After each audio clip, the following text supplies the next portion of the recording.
Assalamualaikum dan selamat pagi. Anda sedang menyaksikan siaran Selamat Pagi Malaysia. Hari ini saya tidak kesorangan. Saya bersama dengan rakan penyampai saya, Ridwan. Hari ini seperti biasa 2 jam 8 hingga 10 pagi kami akan bersama dengan anda untuk pelbagai pengisian dan juga topik menarik hari ini, Ridwan. Ya, betul. Jadi hari ini 16 Ogos 2023, kita berada pada pertengahan Ogos. Bulan Kebangsaan hari ini, jadi kempen Kibarkan Jalur Gemilang sentiasa kami berikan kepada anda. Bukan sahaja di bulan 8 atau bulan 9 nanti kita akan menyambut Hari Malaysia, malah kalau boleh sepanjang tahun lah kita letakkan bendera itu dalam hati kita, kalau boleh secara fizikal, tapi yang penting Malaysia sentiasa di hati. Baiklah, selamat pagi Malaysia pada hari ini. Kita mulakan dengan sedikit berita untuk kami kongsikan kepada anda semua sebagai pemanas badan selama 2 jam pada hari ini. Berita baik untuk pelajar di IPT yang mana subsidi tiket penerbangan, yang mana voucher digital tiket penerbangan pelajar IPT penembusan hingga 31 Disember 2023 bermula pada hari ini. Jadi ia membabitkan laluan domestik antara Semenanjung Malaysia, Sabah, Sarawak dan Labuan. Jadi syarikat penerbangan akan mengeluarkan voucher digital bernilai 300 kepada pelajar sebagai credit share untuk membeli tiket penerbangan. Jadi tarikh akhir penembusan voucher pembelian adalah pada 31 Disember 2023. Manakala pembelian tiket penerbangan untuk perjalanan selepas tarikh akhir penembusan voucher adalah dibenarkan. Ya, dan kalau tiket penerbangan itu kurang RM300, tak apa, voucher baki itu akan dikekalkan dan boleh digunakan untuk pembelian tiket yang seterusnya. Okey, ini untuk pelajar. Ini pula kita boleh kongsikan ini berkaitan dengan keselamatan cyber di negara kita. Salah satu perkara yang perlu diberi tumpuan kerana banyak sebenarnya scam ataupun kerugian berlaku di kalangan kita ini disebabkan oleh culasnya kita ataupun cuanya kita terhadap penggunaan internet ataupun apa sahaja yang berkaitan dengan cyber security. Jadi rang undang-undang keselamatan cyber dijangka dibentang pada awal Oktober ini, yang mana kata Menteri Komunikasi dan Digital, Jabatan Perlindungan Data Peribadi JPDP akan mengadakan pertemuan dengan pelbagai pihak berkepentingan untuk membawa maklum balas tersebut kepada jemaah menteri.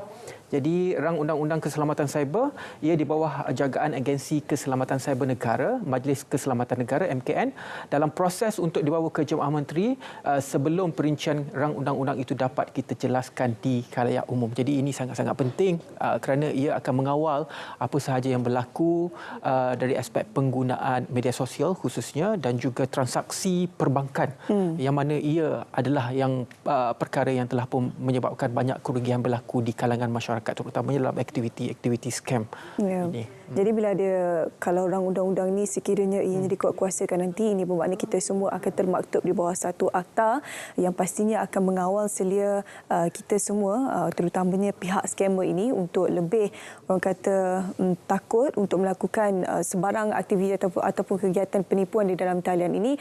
Bukan itu saja, malah kegiatan cyber yang lain, jenayah cyber lain seperti stalker kan baru-baru ni, Ridwan, kan.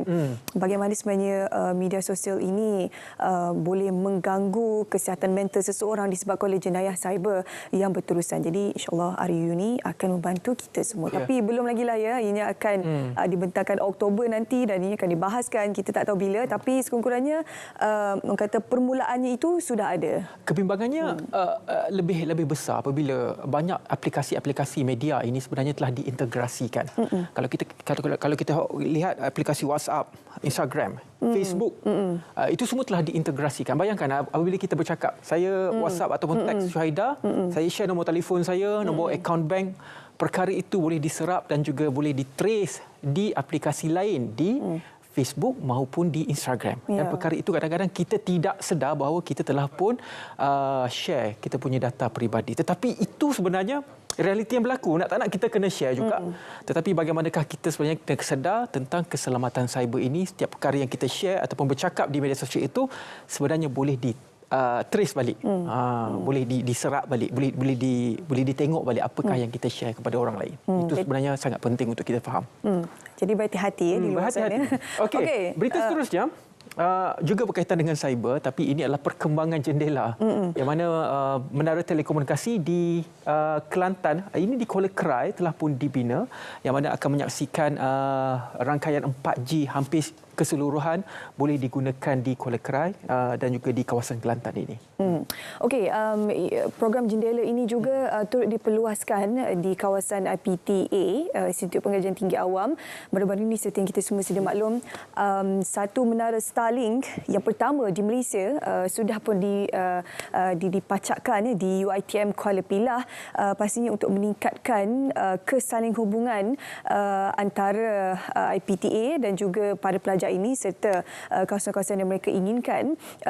Ialah Starlink ini merupakan antara syarikat yang dimiliki oleh Elon Musk, antara orang kata bilioner di dunia, di Malaysia ini. Jadi kita sama-sama menyaksikan sebenarnya sekarang ini di Kuala Krai juga antara banyak sebenarnya menara-menara telekomunikasi yang dipacakkan di sana untuk membantu mereka yang berada di Kelantan untuk mendapatkan perkhidmatan internet yang lebih meluas.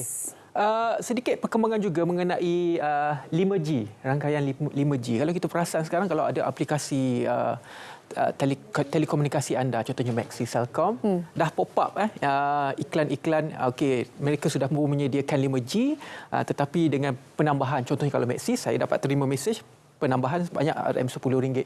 Kalau ikutkan di sini, liputan 5G pada tahap ini di Malaysia meliputi 20% kawasan berpenduduk dengan 199 lokasi atau menara telekomunikasi 5G telah pun dikenal pasti dan akan dilengkapkan dengan kemudahan tersebut. Daripada 4G kita akan beralih ke 5G. Jadi itu adalah pergerakan dunia, kita juga kena ikutlah apa yang dunia ini berubah, kerana dalam teknologi 5G ini apa yang kita lakukan di internet, dia akan lebih real time, lebih tepat waktunya, tak ada delay. Ya, betul. Lagi pantas internet itu maksudnya lagi cepatlah capaian kita semua terhadap informasi-informasi yang terkini. Barangkali RTM juga sentiasa bergerak ke arah tersebut untuk memberikan informasi yang tepat untuk anda semua. Hari ini pun kita bersiaran di TikTok juga.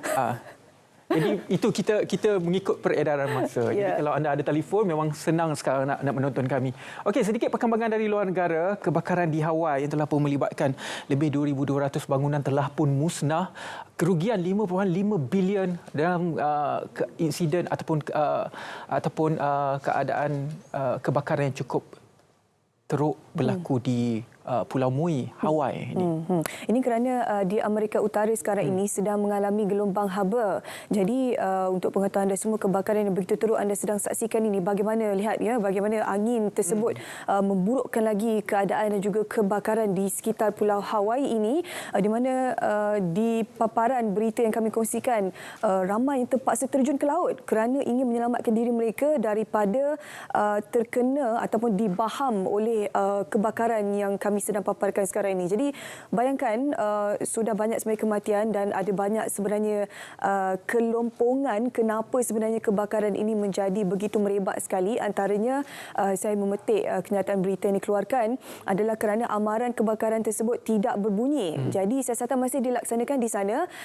Kita doakanlah supaya mereka semua ini yang berada di lautan yang cuba lari daripada maranya api ini supaya kekal selamat dan juga kekal tabah, kerana ada banyak sebenarnya mangsa-mangsa yang telah pun rentung ataupun terkorban disebabkan oleh kebakaran di Hawaii. Mangsa-mangsa tersebut bukan sahaja rentung, tapi lebih dahsyat apabila pihak berkuasa ataupun pihak polis mendapati mangsa tersebut rentung akibat daripada logam yang cair membakar mereka. Jadi itu dahsyatnya apa yang berlaku di Hawaii. Kalau kita lihat juga, kalau beberapa paparan berita di Instagram berita RTM ini, di Baghdad contohnya, suhu telah pun mencecah sehingga 55 darjah Celsius, sehingga memberi kesan kepada binatang-binatang di zoo. Jadi itu yang berlaku di seluruh dunia. Anda boleh dapatkan lagi banyak berita di laman sosial kami di Instagram, pastinya paling cepat untuk kami update berita-berita kepada anda semua dalam dan juga luar negara. Selain daripada itu, anda juga boleh pergi ke portal berita RTM dalam dan juga luar negara. Kami sentiasa berikan perkembangan yang terkini kepada anda. Baiklah Syuh, kita ada lagi lebih kurang dalam 1 jam 40 minit akan bersama dengan penonton Sarawak Pagi Malaysia. Kita berehat seketika.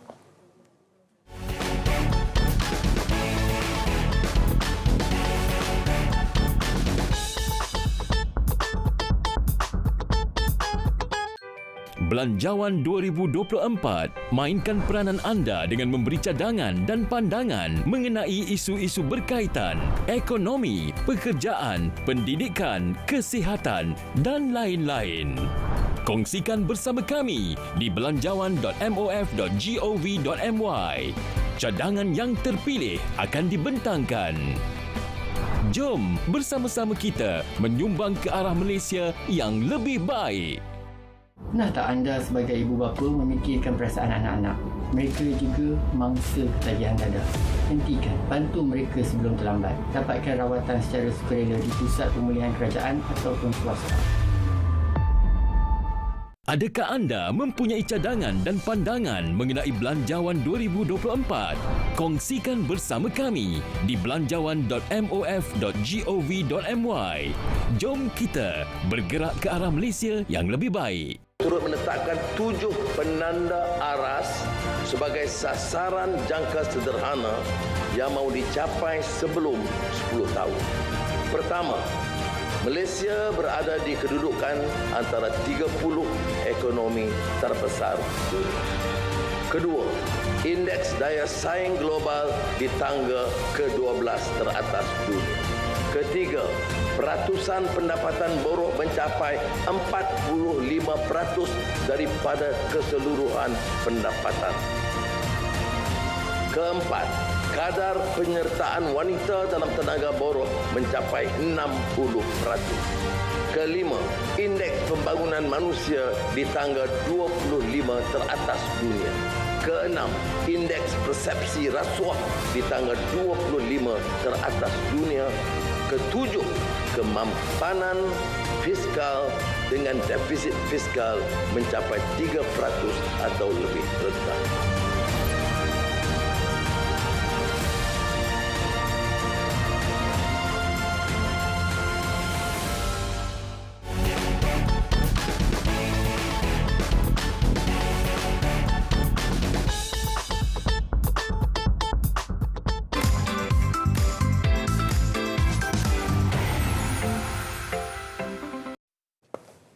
Baiklah, kita akan ke Selangor FM selepas ini. Selangor sana sini namun segmen Apis dan juga Jit akan bersama dengan kita semua sekejap lagi. Ya, jom tanpa buang saja kita ke segmen seleksi pagi bersama Apis dan juga Jit di Selangor FM. Silakan.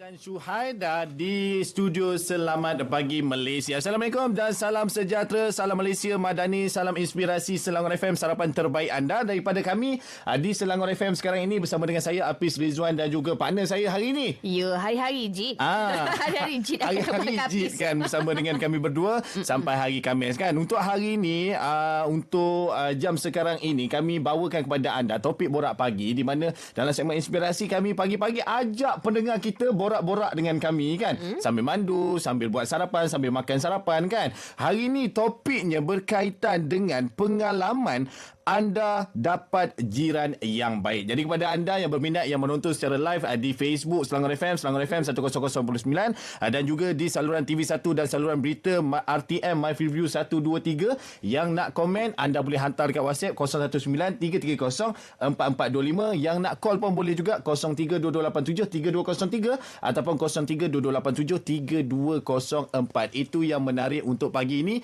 dalam segmen inspirasi ni Jit. Okey, jadi Apis, PRU DUN ke-15 dah pun selesai. Kita pun dah sedia maklum rakyat Selangor dah pun memilih kan. Jadi terima kasih juga untuk rakyat yang bertanggungjawab. Moga-moga negeri Selangor ni akan terus maju dan juga sejahtera. InsyaAllah. Paling menarik sekali dekat negeri Selangor ni dan juga pendengar-pendengar dan juga penonton-penonton kita, orang Selangor yang dinanti-nantikan adalah jualan Ehsan Rahmah. Wow. Kita akan teruskan lagi. Seperti biasa hari ini lokasinya untuk jualan Ehsan Rahmah pukul 10 pagi nanti sampai pukul 1 tengah hari. Lokasi anda boleh pergi ke Meru iaitu di tapak Pasar Malam Kampung Delek Kiri di Kelang.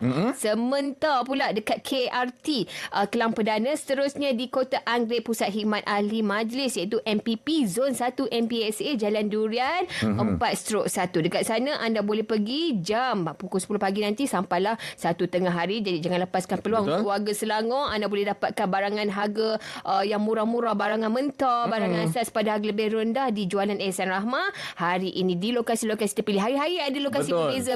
Bermula hari Selasa selalu ada pada hari Rabu, Khamis, ada rehat Jumaat, lepas tu minggu depan mula balik kan. Alright, dan itu untuk sepanjang minggu ini untuk JER jualan Ihsan Rahmah pada hujung minggu kepada anda. Yes, pada anda yang suka healing, ada kursi healing. Macam-macam yang ada barang-barang healing ni kan.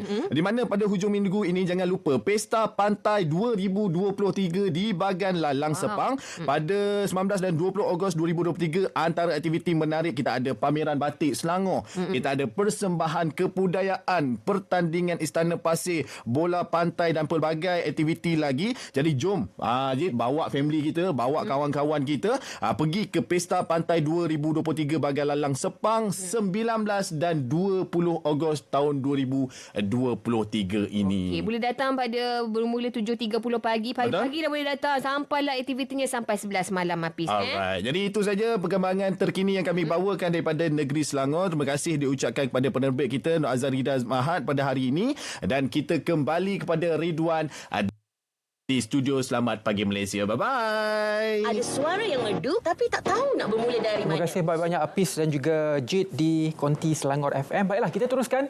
Kita ke Langkawi pula selepas ini. Rakan saya di sana iaitu Ashikin sudah pun bersedia. Ini berkaitan dengan peranan rakan digital Pedi. Apakah pusat yang telah pun melahirkan usahawan di sana? Namanya Pedi. Ashikin ada ceritanya. Ashikin, silakan.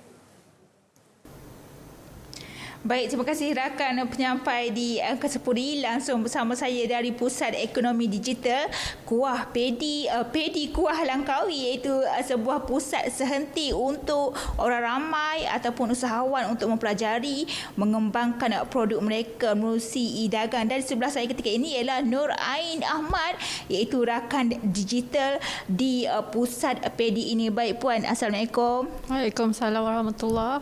Puan, sebenarnya apa peranan Puan sebagai rakan digital di Pusat Ekonomi Digital ini? Mungkin Puan boleh kongsikan bersama kami.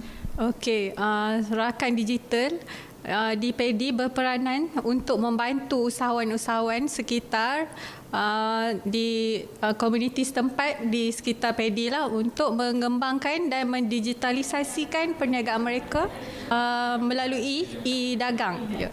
Okey, baik Puan, mungkin ada silibus tertentu ataupun orang kata mata pelajaran lah yang Puan ajar di sini kepada usahawan-usahawan untuk mempelajarinya. Okey, untuk usahawan kita akan mengajar mereka, kita akan fokuskan kepada platform e-dagang lah, menggunakan platform Shopee dan juga platform TikTok. Selain daripada itu, untuk usahawan-usahawan yang ingin belajar menggunakan komputer, kita juga menyediakan kursus-kursus komputer. Selain menggunakan komputer, mereka akan diajar mengambil gambar produk-produk mereka lah untuk menggunakannya sebagai marketing. Kita juga menyediakan photo booth di Pedi untuk mereka ambil gambar, kemudian mereka boleh belajar untuk edit gambar tersebut secara percuma. Baik Puan, menarik. Dan saya difahamkan Pedi ini sebenarnya bukan sahaja untuk usahawan, malah pelajar sekolah ataupun sesiapa saja boleh berkunjung di Pedi ini. Ya, betul. Untuk Pedi adalah terbuka kepada semua komuniti-komuniti setempat lah yang ingin belajar, dan juga Pedi menyediakan pelbagai perkhidmatan yang boleh diberikan kepada tuan-tuan dan puan-puan yang hadir ke Pedi. Baik Puan, akhir sekali apa nasihat Puan kepada orang ramai untuk terus berkunjung ke Pedi ini, untuk orang kata terus mengekalkan Pedi ini agar terus meriah? Okey, untuk di Pedi, macam kita sedia maklum, banyak aktiviti dan juga program-program yang dianjurkan bersama dengan komuniti. Selain itu, Pedi juga adalah perantara lah antara agensi-agensi tempatan. Jika tuan-tuan memerlukan sebarang maklumat, bantuan dan sebagainya, pihak Pedi dan juga staf-staf boleh membantu tuan-tuan lah untuk menyelesaikan segala masalah yang tuan-tuan boleh juga datang ke Pedi yang dibuka setiap hari. Terima kasih Puan Ain kerana sudi berkongsi bersama kami di Selamat Pagi Malaysia TV1. Pedi ini sebenarnya orang kata apa, terbuka kepada semua, bukan sahaja usahawan. Jadi kepada anda, berkunjunglah ke Pedi di kawasan anda untuk mempelajari sesuatu yang baharu ataupun mendapatkan khidmat-khidmat rakan digital di pusat ekonomi digital ini. Sekian daripada saya dari Langkawi. Kembali kepada rakan penyampai di angka 10, silakan. Terima kasih banyak-banyak Ashikin dari Langkawi. Itu dia bagaimanakah peranan Pedi dalam melahirkan usahawan digital di Langkawi. Baiklah, itu dia sedikit berita. Kita ada Selangor sana sini, selepas itu kita ke Langkawi. Sekarang kita bersama dengan Syuhaida untuk SPM sana sini ada beberapa berita ringkas Syuhaida akan kongsikan. Silakan Syuh. Okey, thank you. Terima kasih Ridwan. Seterusnya saya nak kongsi dengan anda semua berkenaan segmen SPM sana sini. Kita mulakan dengan perkembangan ini terlebih dahulu. 2,500 pengguna golongan sasar boleh menikmati tambang percuma bagi perkhidmatan bas henti-henti MyBus. Perkara itu dimaklumkan Menteri Pengangkutan Anthony Loke. Ia meliputi kawasan Seremban, Ipoh dan Johor Bahru. Pendaftaran boleh dibuat di kaunter terminal bas terpilih. Perkhidmatan itu juga akan ditambah baik bagi memastikan pengoperasian perkhidmatan itu berjalan dengan lancar.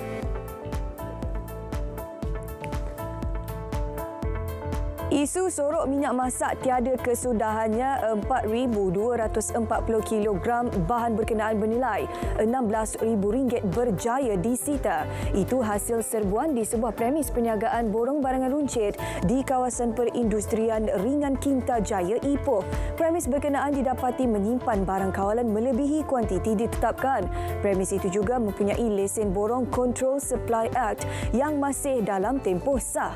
Kes disiasat di bawah Akta Kawalan Bekalan 1961. Negara sasar lahirkan 400 ekor harimau Melaya dalam tempoh 10 tahun. Ke arah itu, Jabatan Perlindungan Hidupan Liar dan Taman Negara Perilitan akan menggunakan kaedah teknologi pembiakan terbantu. Ketua Pengarah Perilitan memaklumkan kaedah itu digunakan di Taman Zoologi Thailand. Ia didapati amat berkesan dan boleh dipraktikkan di negara ini. Bagaimanapun, pihaknya perlu mengkaji dan menilai 3 faktor utama seperti kelahiran, makanan dan habitat. Ketika ini Malaysia merekodkan 150 populasi harimau Melaya di 8 buah negeri. Sebanyak 660 jalur gemilang akan diedar menerusi penganjuran program Aspirasi Merdeka Fly di Jalur Gemilang. Inisiatif itu digerakkan bermula semalam hingga Khamis depan. Memasuki tahun kedua penganjuran program digerakkan stesen radio Trax FM dengan kerjasama Radio Malaysia Perak FM dan Asyik FM. Program diadakan di beberapa lokasi antaranya di Ipoh, Gopeng dan Lenggong. Selain warga kerja RTM, ia turut melibatkan pelajar sekolah kebangsaan Raban di Lenggong, Perak. Okey, demikian tadi kami bawakan kepada anda untuk segmen SPM Sana Sini. Kita nak berehat seketika, kembali selepas ini. Malaysia menduduki tangga ke-20 dunia berdasarkan laporan ekosistem syarikat pemula global 2023. Dengan nilai ekosistem syarikat pemula Malaysia mencecah $46 bilion Amerika bagi tempoh separuh pertama 2020 hingga 2022. Melangkah ke depan, kerajaan akan pertama, bersama dengan JLIC akan melabur RM1 bilion dana tambahan secara padanan dengan dana swasta bagi menyokong syarikat pemula tempatan dan menorong teknopreneur. Ini termasuk memastikan penyediaan dana bagi setiap fasa syarikat berpertumbuhan tinggi. Kedua, memperluas pelaksanaan program seperti Corporate Hackathon dan Microthon di bawah Pelan Hala 7 Ekosistem Startup Malaysia Super 2021-2030 bagi mendekatkan rakyat dan syarikat pemula untuk mengatasi masalah yang dihadapi. Dan ketiga, memperuntukkan tambahan RM100 juta bagi mempergiatkan ekosistem R&D dan CNI. penyelidikan, pembangunan, pengkomersialan dan inovasi dengan tumpuan kepada keperluan industri, tenaga boleh baru, keterjaminan makanan serta aktiviti pertumbuhan baru. Ini juga sebahagian daripada usaha untuk mencapai gross domestic expenditure on R&D sebanyak 3.5% kepada KDNK menjelang tahun 2030 dan meningkatkan kedudukan kepada 20 teratas dalam Global Innovation Index menjelang 2025.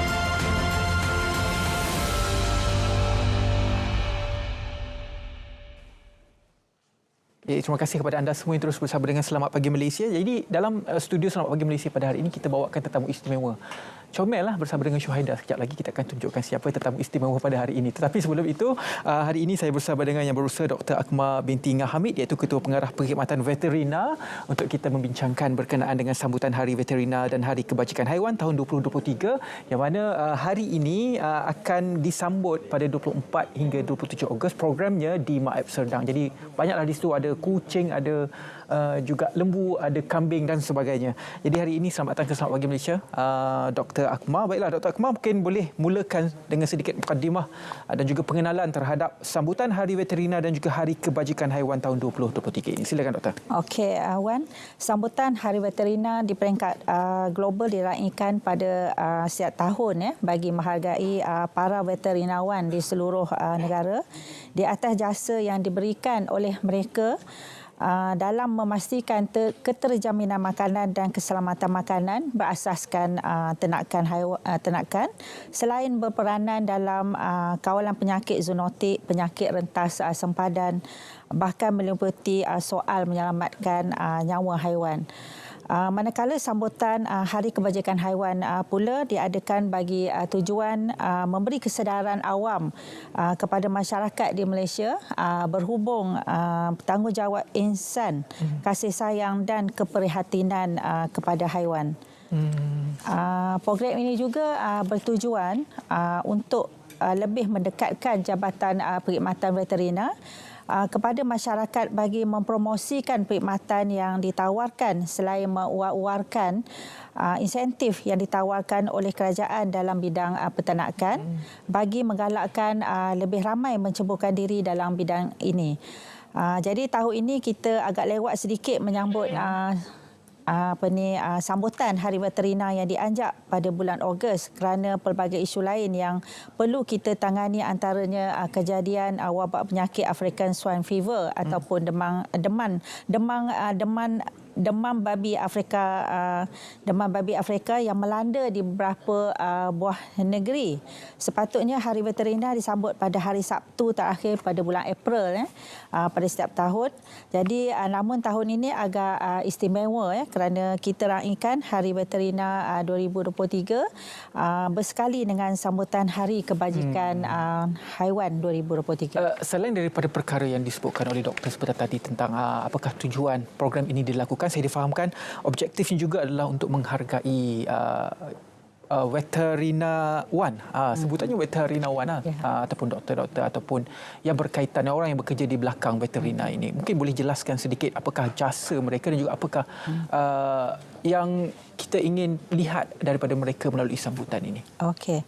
Bersesuaian dengan tema Hari Veterina pada tahun ini, iaitu Promoting Diversity, Equity and Inclusiveness in the Veterinary Profession, atau dalam bahasa Melayunya menggalakkan kepelbagian equity dan keterangkuman dalam profesi veterina, menumpukan kepada pengiktirafan usaha dan sumbangan doktor veterina, para veterinawan dan persatuan veterina ke arah meningkatkan kesejahteraan profesional veterina melalui kepelbagian aktiviti bidang veterina yang semakin mencabar. Oleh itu, objektif sambutan Hari Veterina dan Hari Kebajikan Haiwan ini antaranya adalah untuk menghargai jasa para veterinawan yang berusaha dalam memastikan keselamatan dan keterjaminan makanan dalam negara, mewar-warkan perkhidmatan veterina yang disediakan untuk stakeholder dan negara, memupuk kesedaran awam kepada masyarakat di Malaysia berhubung tanggungjawab ihsan, kasih sayang dan keprihatinan terhadap haiwan dan juga sebagai platform untuk pemegang taruh dan masyarakat umumnya bertukar-tukar pandangan dan idea dalam meningkatkan dan menambah baik perkhidmatan veterina. Kesedaran masyarakat mungkin lebih terbuka sekarang apabila melihat fungsi doktor veterina ini. Kalau di luar negara mungkin boleh melihat doktor veterina ini sama tarafnya dengan doktor perubatan Malaysia, ataupun ada di tempat yang melihat doktor veterina ini mungkin tarafnya lagi tinggi daripada doktor perubatan Malaysia. Bagaimana Dr. Akmal melihat sudut pandang perkara ini terutamanya di luar negara jika dibandingkan dengan negara kita, negara Malaysia? Okey. Kalau dilihat secara asasnya doktor veterina bukan hanya merawat satu jenis spesies haiwan sahaja, tetapi pelbagai spesies haiwan yang berada sama ada di darat, di laut dan juga di udara yang mempunyai anatomi dan fisiologi yang berbeza. Manakala doktor perubatan perlu merawat manusia atau doktor gigi yang merawat gigi sahaja. Bahkan menjadi seorang doktor veterina sangat mencabar apabila merawat pesakit yang tidak boleh berkata-kata. Ketajaman deria, mata dan rasa dan gerak hati perlu ada pada setiap doktor veterina bagi memastikan penilaian yang tepat berkaitan penyakit yang dihidapi sebelum membuat keputusan rawatan apakah yang sesuai untuk diberikan. Okey. Mungkin kalau kita pun sudah bersedia untuk menunjukkan, ada 3 kucing di studio pada hari ini. Doktor, apa nama kucing-kucing tersebut? Ada namanya? Doktor mungkin kan? Ada nama. Okey. Ya. Okey, kalau Syuhaidah sudah pun bersedia sebentar saja lagi, kita akan kenalkan kepada penonton ada 3 kucing, ada nama-namanya tersendiri. Saya fahamkan ada pasport siap di situ, Syuh. Okey. Kalau Syuhaidah sudah pun bersedia? Ya.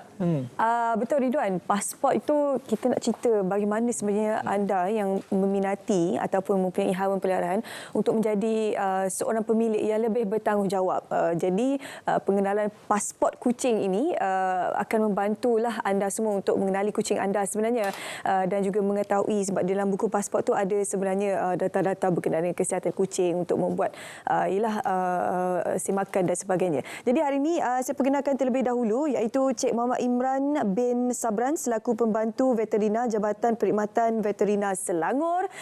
Juga kita bawakan 3 orang pemilik kucing dan juga kucingnya hari ini. Saya perkenalkan iaitu kita ada Nur Syafiza Sulaiman. Okey, kita juga ada Cik Ahmad Irfan Hulaif dan juga Puan Norain Abbas. Assalamualaikum dan selamat pagi untuk kesemuanya. Selamat pagi. Okey, jarang sebenarnya kami di studio ini ditemani oleh kawan-kawan bulus terutama Oyen-Oyen ni. Oyen-Oyen ni famous sangat-sangat. Jadi kalau kita bawa dia memang ramai yang suka nak tengok kan. Okey, kita mulakan dengan Cik Imran dulu. Bersempena dengan sambutan Hari Veterina 2023 ini. Apakah antara ialah bentuk-bentuk kesedaran yang Cik Imran mungkin boleh kongsikan untuk penonton kita terutamanya pemilik-pemilik kucing ini? Okey, selamat pagi. Assalamualaikum. Untuk Hari Veterina Sedunia yang bakal berlangsung pada 24 hingga 27 ni, Jabatan Perkhidmatan Veterina akan membawa booth yang melibatkan pet pasport juga dan bersama pemilik-pemilik kucing untuk sepanjang 24 hingga 27 pameran dan pertandingan kucing. Kita ada 2 kategori, iaitu kategori bulu pendek pada hari Sabtu dan kategori bulu panjang pada hari Ahad. Dan hari ini kita ada bawa pet pasport yang kita ingin wawarkan. Kita sekedah kempen dan kita akan buat di sana dengan harga RM30 sepanjang event Hari Veterina itu berlangsung. Oh, wow. Okey, saya sudah membela kucing selama 8 tahun. Saya tak tahu apa kewujudan cat passport ni. Can you believe it or not? Saya tak tahu ada sebenarnya pasport untuk kucing. Yang saya tahu untuk manusia lah kan. Apa sebenarnya kelebihan pasport ni, Cik Imran? Kalau manusia, kita boleh terbang ke luar negara dengan syarat ada duit lah kan. Tapi kalau kucing ni, pasportnya apa gunanya ni? Okey, kalau untuk kucing juga, di halaman belakang ni terdapat juga untuk kita cok sebagai pasport ke luar negara dan pergerakan di dalam negara juga. Okay. Di dalam ni juga ada kita selitkan untuk sebarang saja proses-proses dia untuk vaksin, program cacing dan banyak lagi lah kelebihannya. Dan salah satu kelebihannya adalah kita boleh trace kucing ni siapa punya. Oh, sebab macam mana tu? Menjadikan pemilikan bertanggungjawab dengan cara dia. Kita ada scanner. Okey, kita nak demo sini. Kita ada scanner nak kita nak Cik Imran tunjukkan. Okey, ke apa nama kucing ni? Apa nama kucing ni, Kak? Elvin. Elvin? Elvin, okey. Elvin ni dah berdaftar. Okey, ada satu peranti yang dipegang oleh Cik Imran tu. Apa nama peranti tu? Microchip reader. Microchip reader, okey. So kita untuk kucing yang dah berdaftar, untuk kita mengenal pasti siapakah pemiliknya. Kalau kucing ni sejuk ke menggigil-gigil badan dia. Okey, cuba tengok macam mana nak demo itu. Okey, kita akan scan sebab dalam ni dah diimplankan dengan microchip. So dia akan selari dengan nombor yang di microchip dan di buku. Pasport. Betul. So kita tahu ni siapalah pemilik. Okey, ni kamera ni kat sini. Okey. Jadinya nombor tak nampak kita, tapi kita beritahu kat sini lepas scan dia ada nombor keluar. Nombor itu sama dengan yang barcode kat sini. Jadi kita nak tunjuklah kucing ni milik siapa. So daftarnya ada kat sini lah detailnya siapa nama tu. Elvin. Spesiesnya apa? Banyak lagi lah. Bakar apa? Maine Coon. Berapa kg ni? Saya pun tanya. 10 kg. Maine Coon ni bakar kucing yang jenis bakar kucing besar lah ya. Jadi kalau tengok dia pagi ni macam behave seronok pula kan. Okey, mana lagi ni? Yang belakang ni? Yang ni apa ni? Bengal ke? Is it Bengal? Nama apa ni? Kecil. Nama dia kecil? Kecil. Nama dia memang kecil. Nama dia memang kecil. Hello. Habislah kalau ada mata dia beraya. Okey, cuba tengok macam ni kita nak demo sikit chip dia tu. Peranti tu letak atas kucing ni. Yang untuk Bengal ni, dia belum masih ada lagi. Belum lagi. Kita akan buat demo di hari veterina nantilah. Okey. Yang ni ada? Yang ni ada. Ni nama dia Mr. Pupu. Mr. Pupu. Okey, lain sekali kita scan Pupu ni. Betul ke owner dia ni? Buku dia. Okey. Lepas tu? Boleh zoom. Susah sikitlah nampak nombor tu, tapi kalau kita tengok ke depan ni nampaklah nombor kat device ni dengan nombor kat buku ni sama. Okey, maksudnya apa? Ada chip ke apa dalam badan kucing? Betul, ada chip. Habis tu dia inject lah. Kita implant lah. Okey. And then saya banyak soalan nak tanya sebenarnya. Kalau kucing ni lifespan ni tak lama kan? Ni kalau lepas kucing tu Okey, biasanya kalau kucing tu dah tamat hayat dia dan kena datang ke pejabat veterinar berhampiran untuk maklumkanlah, kita akan tamatkan di dalam sistem lah. Okey, Cik Imran, kita ke sini sebab kita nak tayang kucing-kucing kita yang dah datang ke studio. Pupu tu kenapa tu Pupu? Pupu dah apa ni, dah merengsek, dah kena duduk kat sini kan. Okey, selain daripada nanti untuk kita memberikan kesedaran berkenaan dengan pasport kucing ini, apa lagi yang akan dipamerkan bersempena dengan Hari Veterina nanti? Okey, untuk Hari Veterina sedunia tu, kita akan pamerkan lembu sado. Lembu sado. Hampir ada 36 ekor. Okey. Dan ada lelongan untuk kambing jugalah. So boleh datang ramai. Tapi diasingkan ke macam section kucing, section untuk lembu tu? Ya, kita akan asingkan. Ada kat tempat tu kena lain lah, kena pergi, kena carilah kan. Betul. Sebab takut yang datang mostly suka nak tengok kucing kan. Okey, itu dia kita kongsi pada anda. Alah comelnya. Yang ujung tu geram betul saya. Elvin. Umur berapa? Elvin umur berapa? Umur berapa tu, Kak? 4 tahun. 4 tahun. Dia pusing lah. Macam anak harimau. Macam anak singa. Okey, jom kita sekali lagi bersama dengan Ridho. Sementara saya dengan anak-anak bulus ni, geram aku. Encik Irwan tadi telah jelaskan sedikitlah antara aktiviti yang berlangsung pada 24 hingga 27 Ogos di MAEPS. Salah satunya adalah pameran kucing cantik, pertandingan kucing cantik. Dan juga boleh ceklah, boleh masukkan juga chip tersebut. Chip tersebut letak di bawah kulit. Itu Elvin, Mr. Buku dan juga Kecil. Okey, itu cerita tentang kucing. Saya difahamkan juga pada 24 hingga 27 Ogos tadi, Encik Irwan ada sebut tentang pameran lembu sado. Jadi kita boleh pergi ke pameran lembu sado ini. Boleh doktor terangkan baka-baka lembu sado yang ada ketika pameran tersebut? Okey, antara baka-baka lembu sado yang ada pada pameran di MAEPS pada 24 hingga 27 tu adalah Charolais, baka blonde, baka Belgium blue dan juga limousine. So banyaklah. Ya, banyak. Bagaimana permintaan masyarakat terhadap baka lembu ini?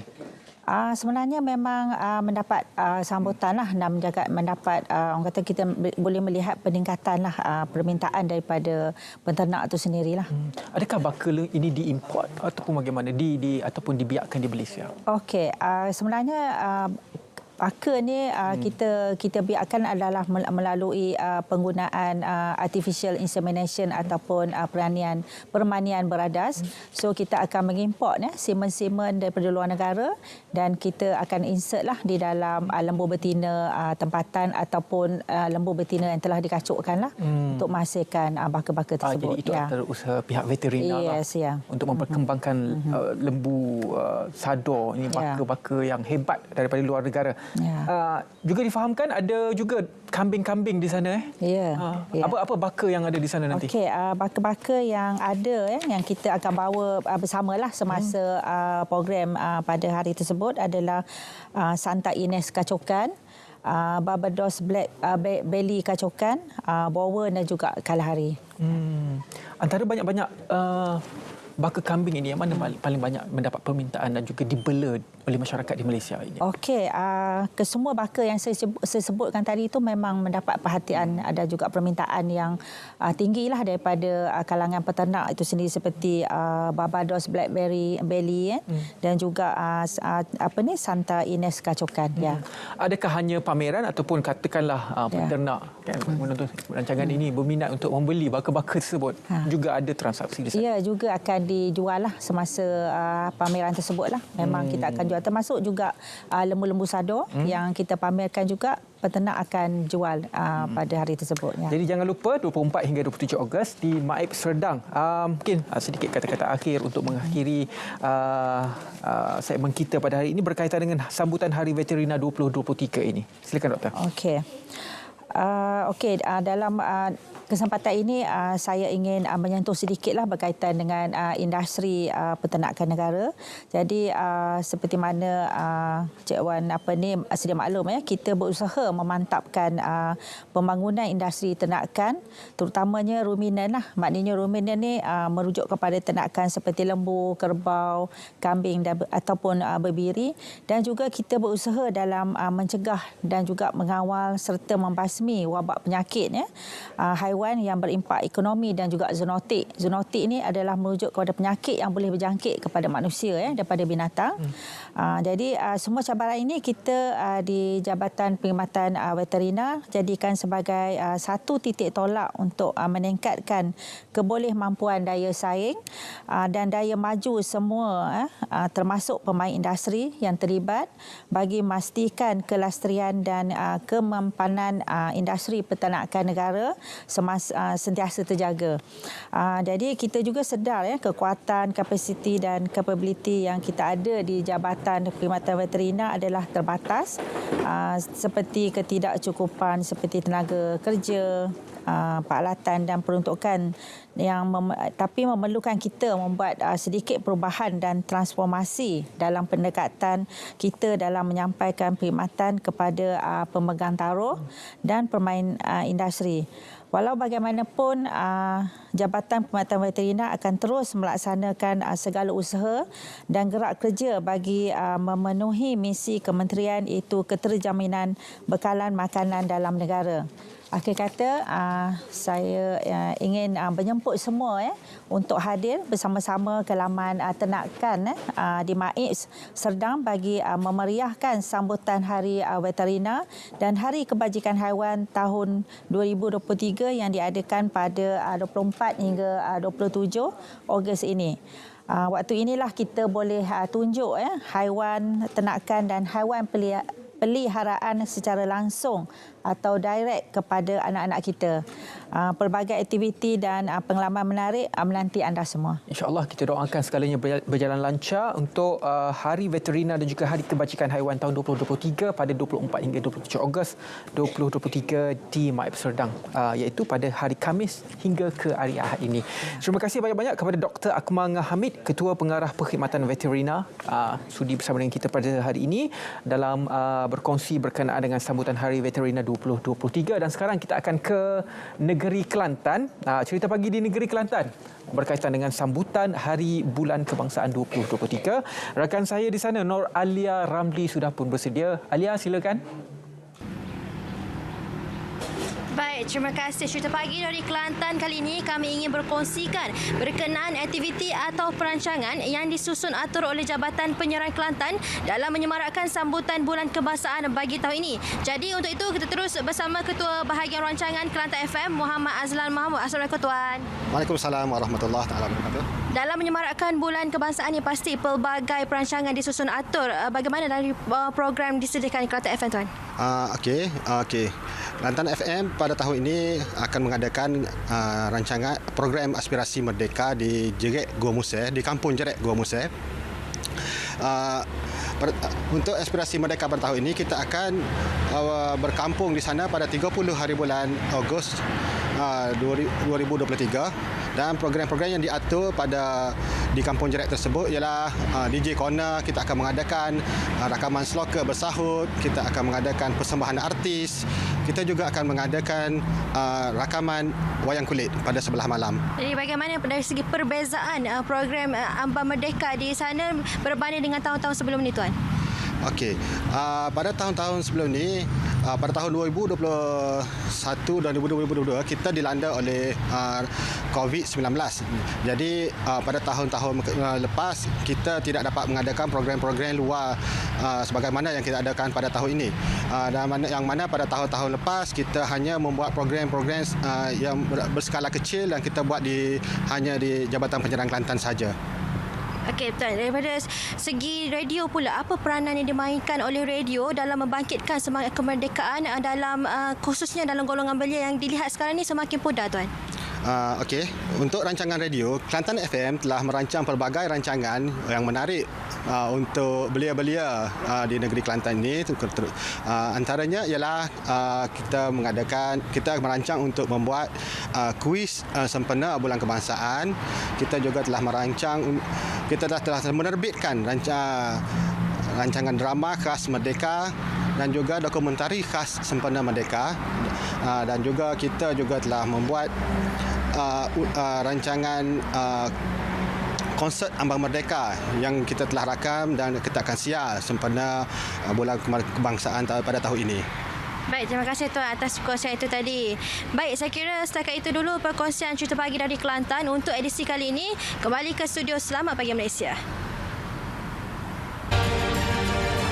Kerajaan akan menyediakan bantuan khas penghargaan sebanyak RM300 kepada penjawat awam grade 56 ke bawah serta RM200 kepada pesara kerajaan termasuk pesara berpencen, penerima pencen terbitan, pesara KWSP, pesara bersara pilihan dan belum menerima pencen, veteran berpencen serta veteran yang tidak berpencen. Saya telah mengarahkan supaya Kementerian Kewangan dapat meluluskan dan menyalurkan bantuan ini dalam tempoh 2 minggu dari sekarang. Bantuan khas ini akan memanfaatkan 1.3 juta penjawat awam termasuk latihan kontrak serta lebih 1 juta pesara.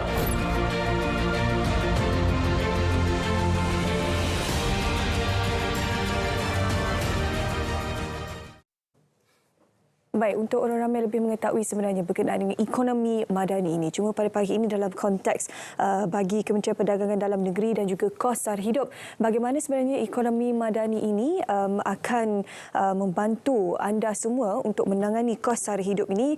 Perinciannya lebih lanjut, Ridwan, saya perkenalkan iaitu Senator Fuziah Saleh selaku Timbalan Menteri Perdagangan Dalam Negeri dan Kos Sara Hidup. Assalamualaikum, selamat pagi Puan.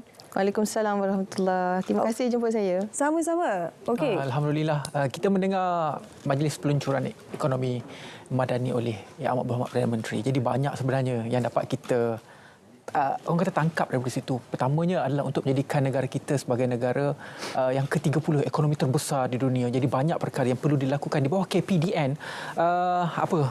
Pandangan YB dan juga komen YB terhadap ekonomi madani ini? Ya, terima kasih Ridwan. Pertamanya kami tentu sekali di KPDN menyambut baik saranan kerangka ekonomi madani ini.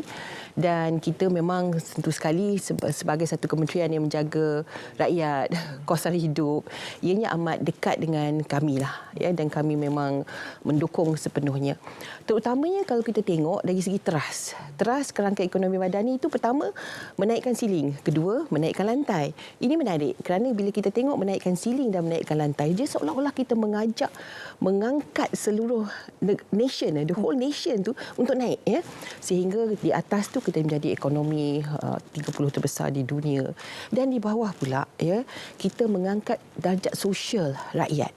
Jadi di sinilah peranan kami. Bila orang dengar pasal kos sara hidup, orang selalu fikir harga barang.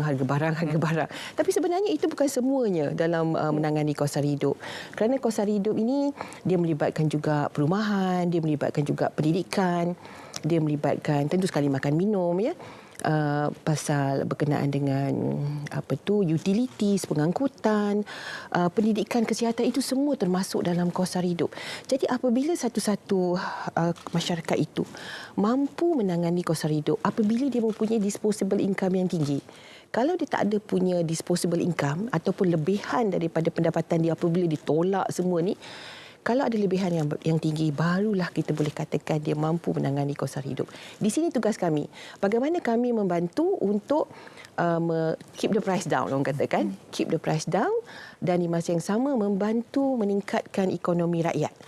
Dalam beberapa segmen masyarakat itulah, sama ada masyarakat B40 tentu sekali yang paling terkesan, dan kemudian masyarakat M40 yang belah bawah, masyarakat peniaga-peniaga mikro, dalam industri mikro seperti goreng pisang dan sebagainya. Jadi ini tugas kami lah. Itu dia pandangan kami. Besar peranan kami, insya-Allah. Ya, sangat besar sebenarnya. Dan apabila kita bercakap berkenaan dengan hierarki kedudukan kewangan, ada M40B, M40, T20. Tapi ada cadangan baru-baru ini untuk kita memecahkan lagi golongan ini kepada lebih kecil supaya orang kata perkara yang kita boleh laksanakan itu lebih bersasar. Ialah kalau M40 tu ada M40 atas, ada M40 bawah. Betul. Jadi pandangan YB sendiri berkenaan dengan pecahan grup ini lebih kecil supaya bantuan itu lebih bersasar. Ya, saya setuju. Kerana pada saya B40 dah bukan B40. Kerana the bottom 40, kalau kita ikut threshold itu, dia mungkin dah B60. Kalau ikut threshold pendapatan B40 sebelum ini. Jadi kita perlu lihat kepada B5. B10, the bottom 5%, the bottom 10%. Mungkin the bottom 5% ini adalah mereka yang miskin tegar. Bagaimana kita nak approach mereka. Contoh apabila Yang Amat Perdana Menteri mengatakan dia mahu menitik noktahkan kemiskinan tegar. Apa peranan kami? Kita lihat bahawa antara model-model yang kita sedang kaji, sedang teliti, mungkin kita nak sarankan kepada kerajaan untuk wujudkan amanah saham rahmah. Rahmah ni memang sinonim lah dengan kementerian. Jadi kita ada menu rahmah, jualan rahmah, kafe rahmah, sekarang ada insurans rahmah, hotel rahmah, macam-macam. Coming soon, baja rahmah. Jadi kita sedang meneliti kajian berkenaan dengan amanah saham rahmah. Bagaimana kita boleh meletakkan satu kumpulan wang, satu wang yang terkumpul untuk kita orang kata laburkan, mungkin di dalam satu akaun yang dilaburkan bawah PNB contohnya. Dan dividen itu boleh diberikan kepada keluarga-keluarga ini supaya mereka mendapat satu pendapatan yang bulanan yang tetap. Contoh kalau kita masuk amanah saham, kita letak 100,000. Tapi kali ini kerajaan yang letakkan 100,000 itu untuk keluarga itu. Tapi prinsipal itu milik kerajaan. Prinsipal itu bukan milik individu, tapi kerajaan melaburkan di situ dan dividennya itu dapat diberikan kepada keluarga-keluarga yang miskin tegak ini. Ini model yang kita sedang kaji. Bagaimana kita boleh membantu keluarga-keluarga miskin tegak. B5 contohnya, kan? Jadi ini model baru yang kita sedang fikirkan. Sebab kalau kita bagi macam contoh kebajikan social assistance tiap-tiap bulan, itu belanja hangus. Tapi ini kita letak kat situ dan prinsipal itu masih milik kerajaan dan boleh membantu orang lain pula di masa hadapan apabila keluarga itu tak memerlukan. Ini contohlah yang kita sedang kaji bagaimana. Jadi M40 pun kalau kita saya selalu dengarlah M40 ni mereka kata kadang-kadang awal bulan M40. Betul. Ya, sehari selepas tu. Dah bayar bil tu dia dah jatuh miskin. Lepas tu dah hujung bulan mereka dah jadi asnaf. Ini yang keadaan kita tengok ialah kita tak boleh longgokkan begitu sebab lokasi tempat tinggal mereka berbeza, bilangan jumlah keluarga berbeza. Mereka duduk di bandar, mereka duduk di kampung, lain dia punya keadaan ekonomi mereka dengan pendapatan yang sama. Jadi kita tak boleh menggunakan income itu hanya sebagai satu kayu ukur. Jadi inisiatif Payung Rahmah, bercakap dengan Amanah Saum Rahmah adalah satu perkara yang akan dibawakan selepas ini dan model itu saya kira menarik walaupun ia akan ada implikasi kewangan terhadap kerajaan. Tapi kalau dah terjadi nanti baru kita akan bincangkan dengan lebih mendalam. Bercakap mengenai inisiatif Payung Rahmah yang sedia ada, saya kira banyak memberi kelebihan dan juga kebaikan kepada pengguna. Baru-baru ini kita bawa juga Payung Rahmah, inisiatif Payung Rahmah ke RTM. Satu bakul, ada sayur, ada timun, ada terung, ada ayam, baru RM10.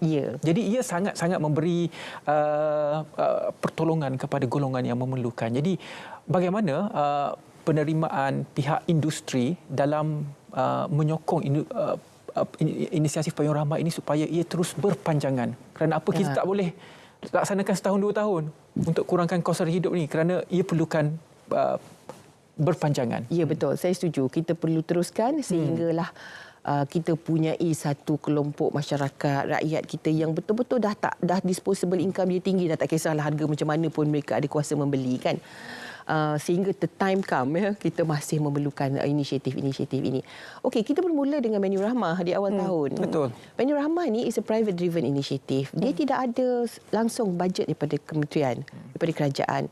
Pada awalnya kami juga merasakan bahawa ia mungkin tidak bertahan lama, ya. Mungkin kalau kita kata 3 bulan pun alhamdulillah kita syukurlah. Tapi alhamdulillah sebab industri membawa konsep berkongsi rezeki. Ya, jadi mereka melihat itu sumbangan mereka kepada masyarakat dan komitmen mereka ialah untuk menawarkan satu menu yang selalunya dalam RM7-8 dengan harga RM5 tanpa kompromi dari segi portion ataupun kualiti dan sebagainya.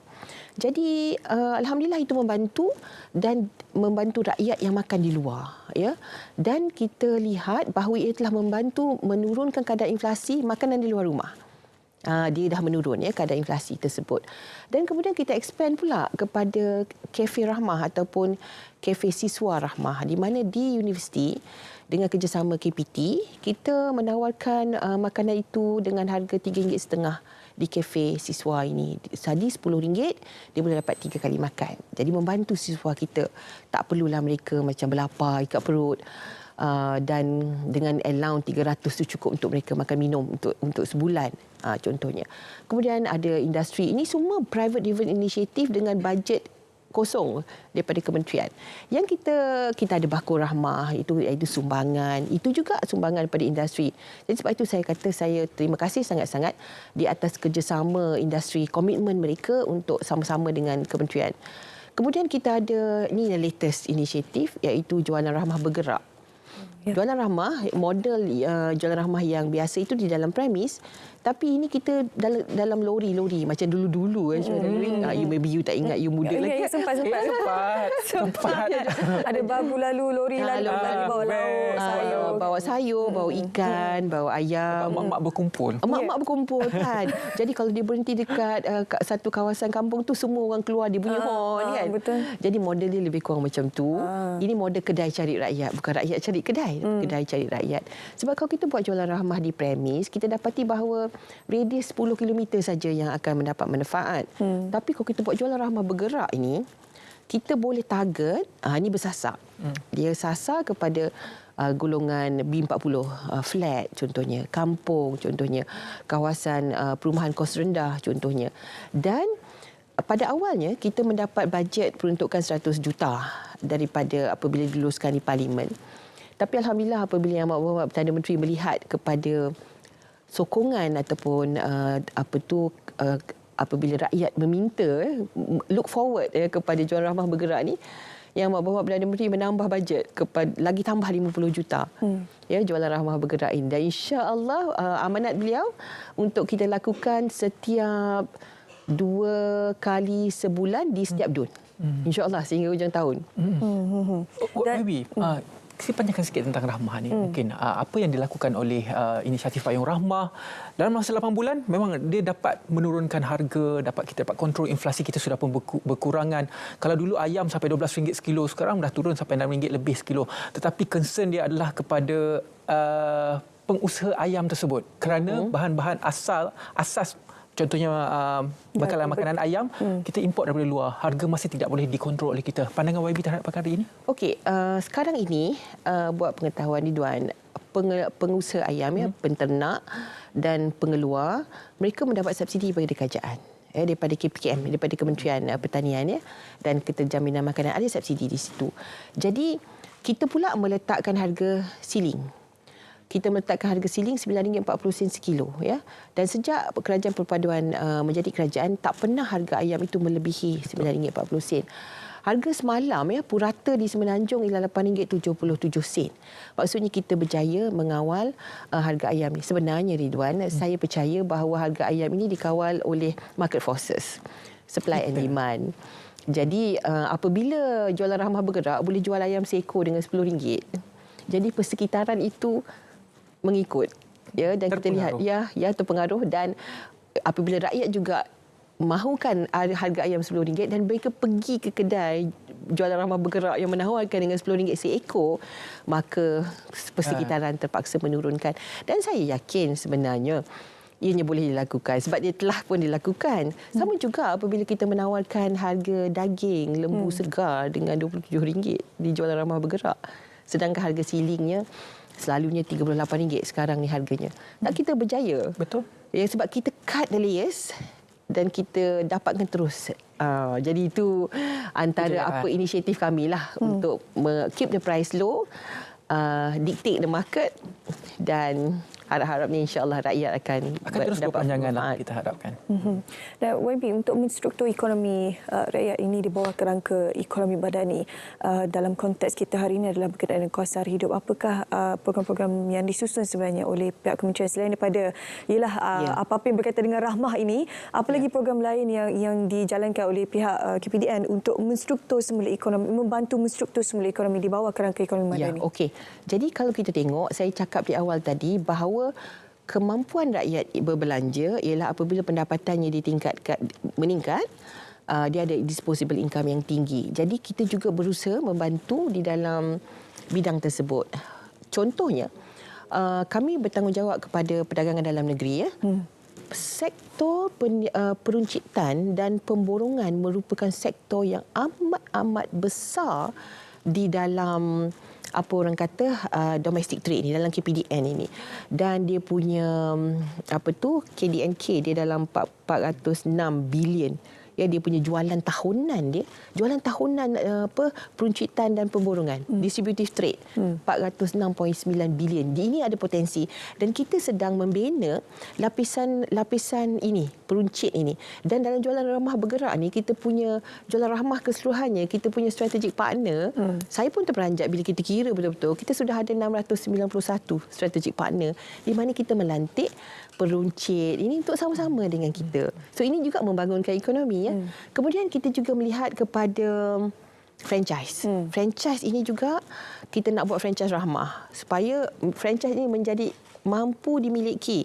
Kalau sebelum ini franchise mungkin bernilai dalam 500,000 paling kurang, ataupun 1 juta, tapi kita nak menawarkan franchise Rahmah yang bawah 100,000, di mana individu-individu boleh memiliki franchise yang 100,000, 50,000. Jadi ini pun juga kita bangunkan dan kita sudah ada model-model franchise ini. Contohnya pusat tuition yang boleh kita franchisekan.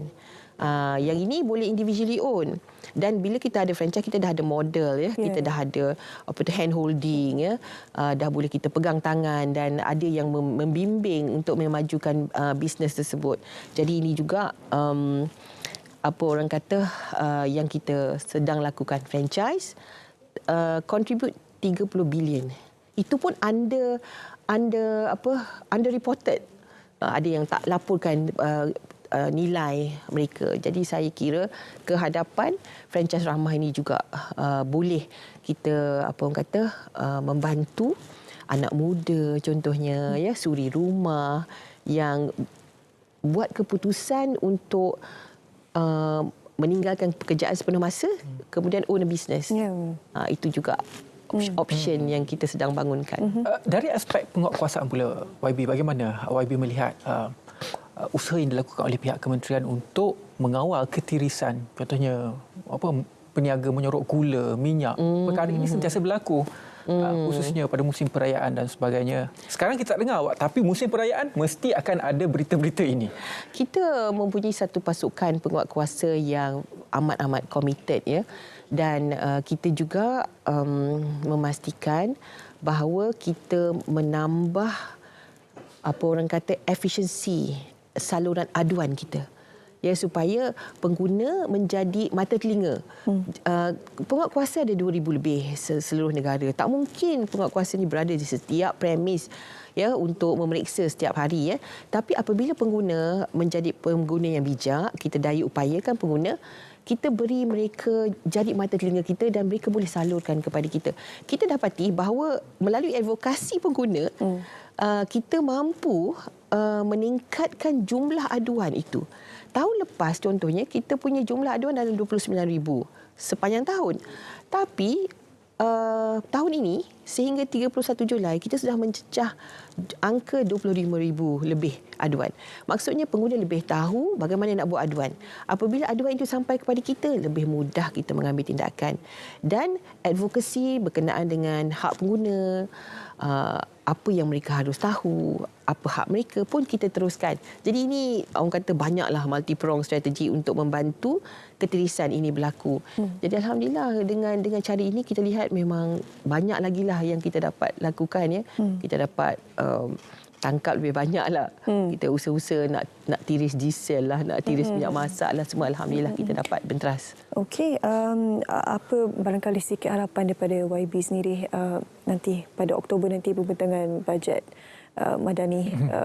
Yalah, setiap kementerian akan ada keperluan dan juga kehendaknya. Bagaimana KPDN? Saya melihat pertamanya saya kira Jualan Rahmah bergerak ini sebab dia targeted. Saya kira kita harus kita mengharapkanlah kita mendapat bajet yang berlipat kali ganda lah. Sebab 150 juta tahun ini itu sikit sebenarnya, tapi alhamdulillah impaknya amat besar, di mana kadang-kadang syuhada saya sendiri meleleh air mata apabila saya tengok dia beratur berjam dalam panas, dalam hujan. Maksudnya mereka amat-amat memerlukannya. Impaknya besar. Ada yang mendoakan apabila mereka dapat RM50, dapat beli ayam, dapat beli beras, dapat beli minyak, dapat beli Milo dengan RM50. Dan itu saja yang mereka ada. Jadi saya amat-amat berharap kita akan dapat jumlah yang lebih besar untuk Jualan Rahmah bergerak khususnya sebab dia bersasar. Saya juga berharap bahawa kita dapat peruntukan untuk franchise Rahmah tadi. Dan kerana ia akan dapat membantu meningkatkan ekonomi keluarga ya kepada mereka-mereka yang duduk ada masa tapi mungkin perlu tak boleh bekerja sepenuh masa ya. Peluang-peluang kepada anak muda ya. So kalau franchise ini kita boleh dapat juga peruntukan dan kita boleh bangunkan franchise Rahmah. Itu antaranya lah selain daripada yang lain-lain tu. Selain daripada yang lain yang kita biasa buat, kita juga mengharapkan bahawa badan penguatkuasa kita yang sekarang merupakan bahagian dapat kita naik taraf kepada bahagian supaya mereka boleh empower lebih lagi dalam menjalankan tugas mereka. Itu antara harapan-harapan saya untuk tahun depan, insya-Allah. Insya-Allah. Okey, baik, sama hebat. Kita mendoakan kementerian yang terbaik. Kementerian hebat dalam masa 8 bulan ini kita nampak memberi kesan kepada masyarakat. Terutama mereka yang memerlukannya kan. Alhamdulillah. Okey, semoga YB terus cekal untuk menerajui kementerian yang saya kira portfolio yang kuat juga selain daripada rapat dengan masyarakat sekarang ni. Dia rapat dengan masyarakat. Dia bangun tidur je, dia fikir rakyat. Telur, ayam, minyak, gula. Betul. Itulah apa dia isu hari ni, ayam, ada isu pasal dan rahmah itu telah melekat, perkataan rahmah itu dah melekat dalam masyarakat. Alhamdulillah, dan rahmah itu kasih sayang dan rahmah itu untuk semua. InsyaAllah rahmatan lil alamin. Terima kasih banyak-banyak YB Senator Fuziah Saleh, Timbalan Menteri Perdagangan Dalam Negeri dan juga Kos Sara Hidup. Terima kasih banyak-banyak YB. Baiklah, kita akan ke map Malaysia selepas ini untuk kita tinjau cuaca di Malaysia pada hari ini. Rakan pelapur sudah pun bersedia, silakan.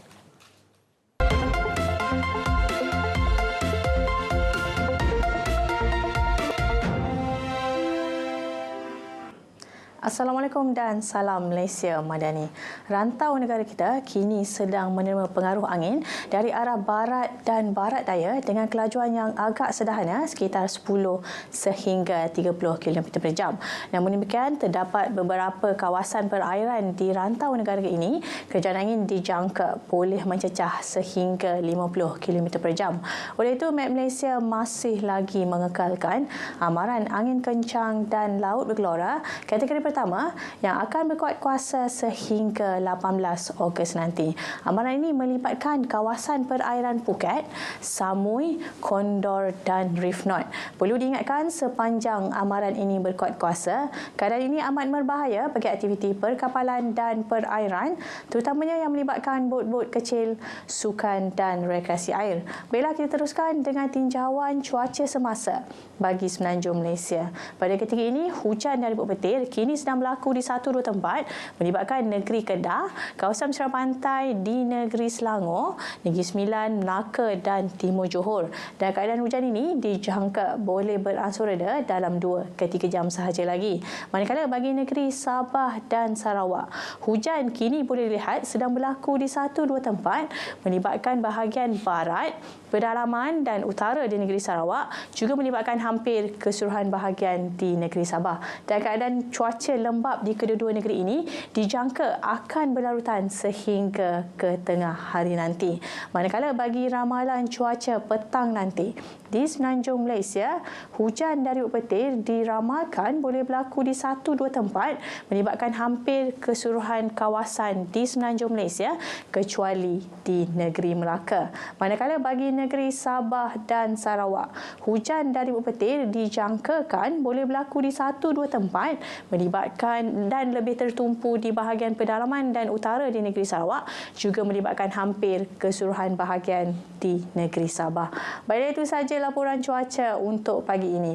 Jangan lupa untuk ikuti kami di laman sesawang Facebook, Instagram, Twitter dan YouTube untuk mendapatkan info yang sahih dan terkini daripada kami. Saya Anis Nabila Muhammad. Assalamualaikum dan salam Malaysia Madani.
Okey, ramalan cuaca ni bagus sebenarnya untuk kita mengetahui sekiranya ada sebarang aktiviti outdoor di luar untuk kita mengetahui cuaca baik ke tidak. Jadi untuk pengetahuan anda semua, bersangkutan keadaan cuaca dan juga aktiviti luar ini, pada 18 hingga 20 Ogos nanti akan berlangsungnya Pesta Air Nasional at Kuantan 2023 di Pantai Teluk Cempedak, Kuantan, Pahang.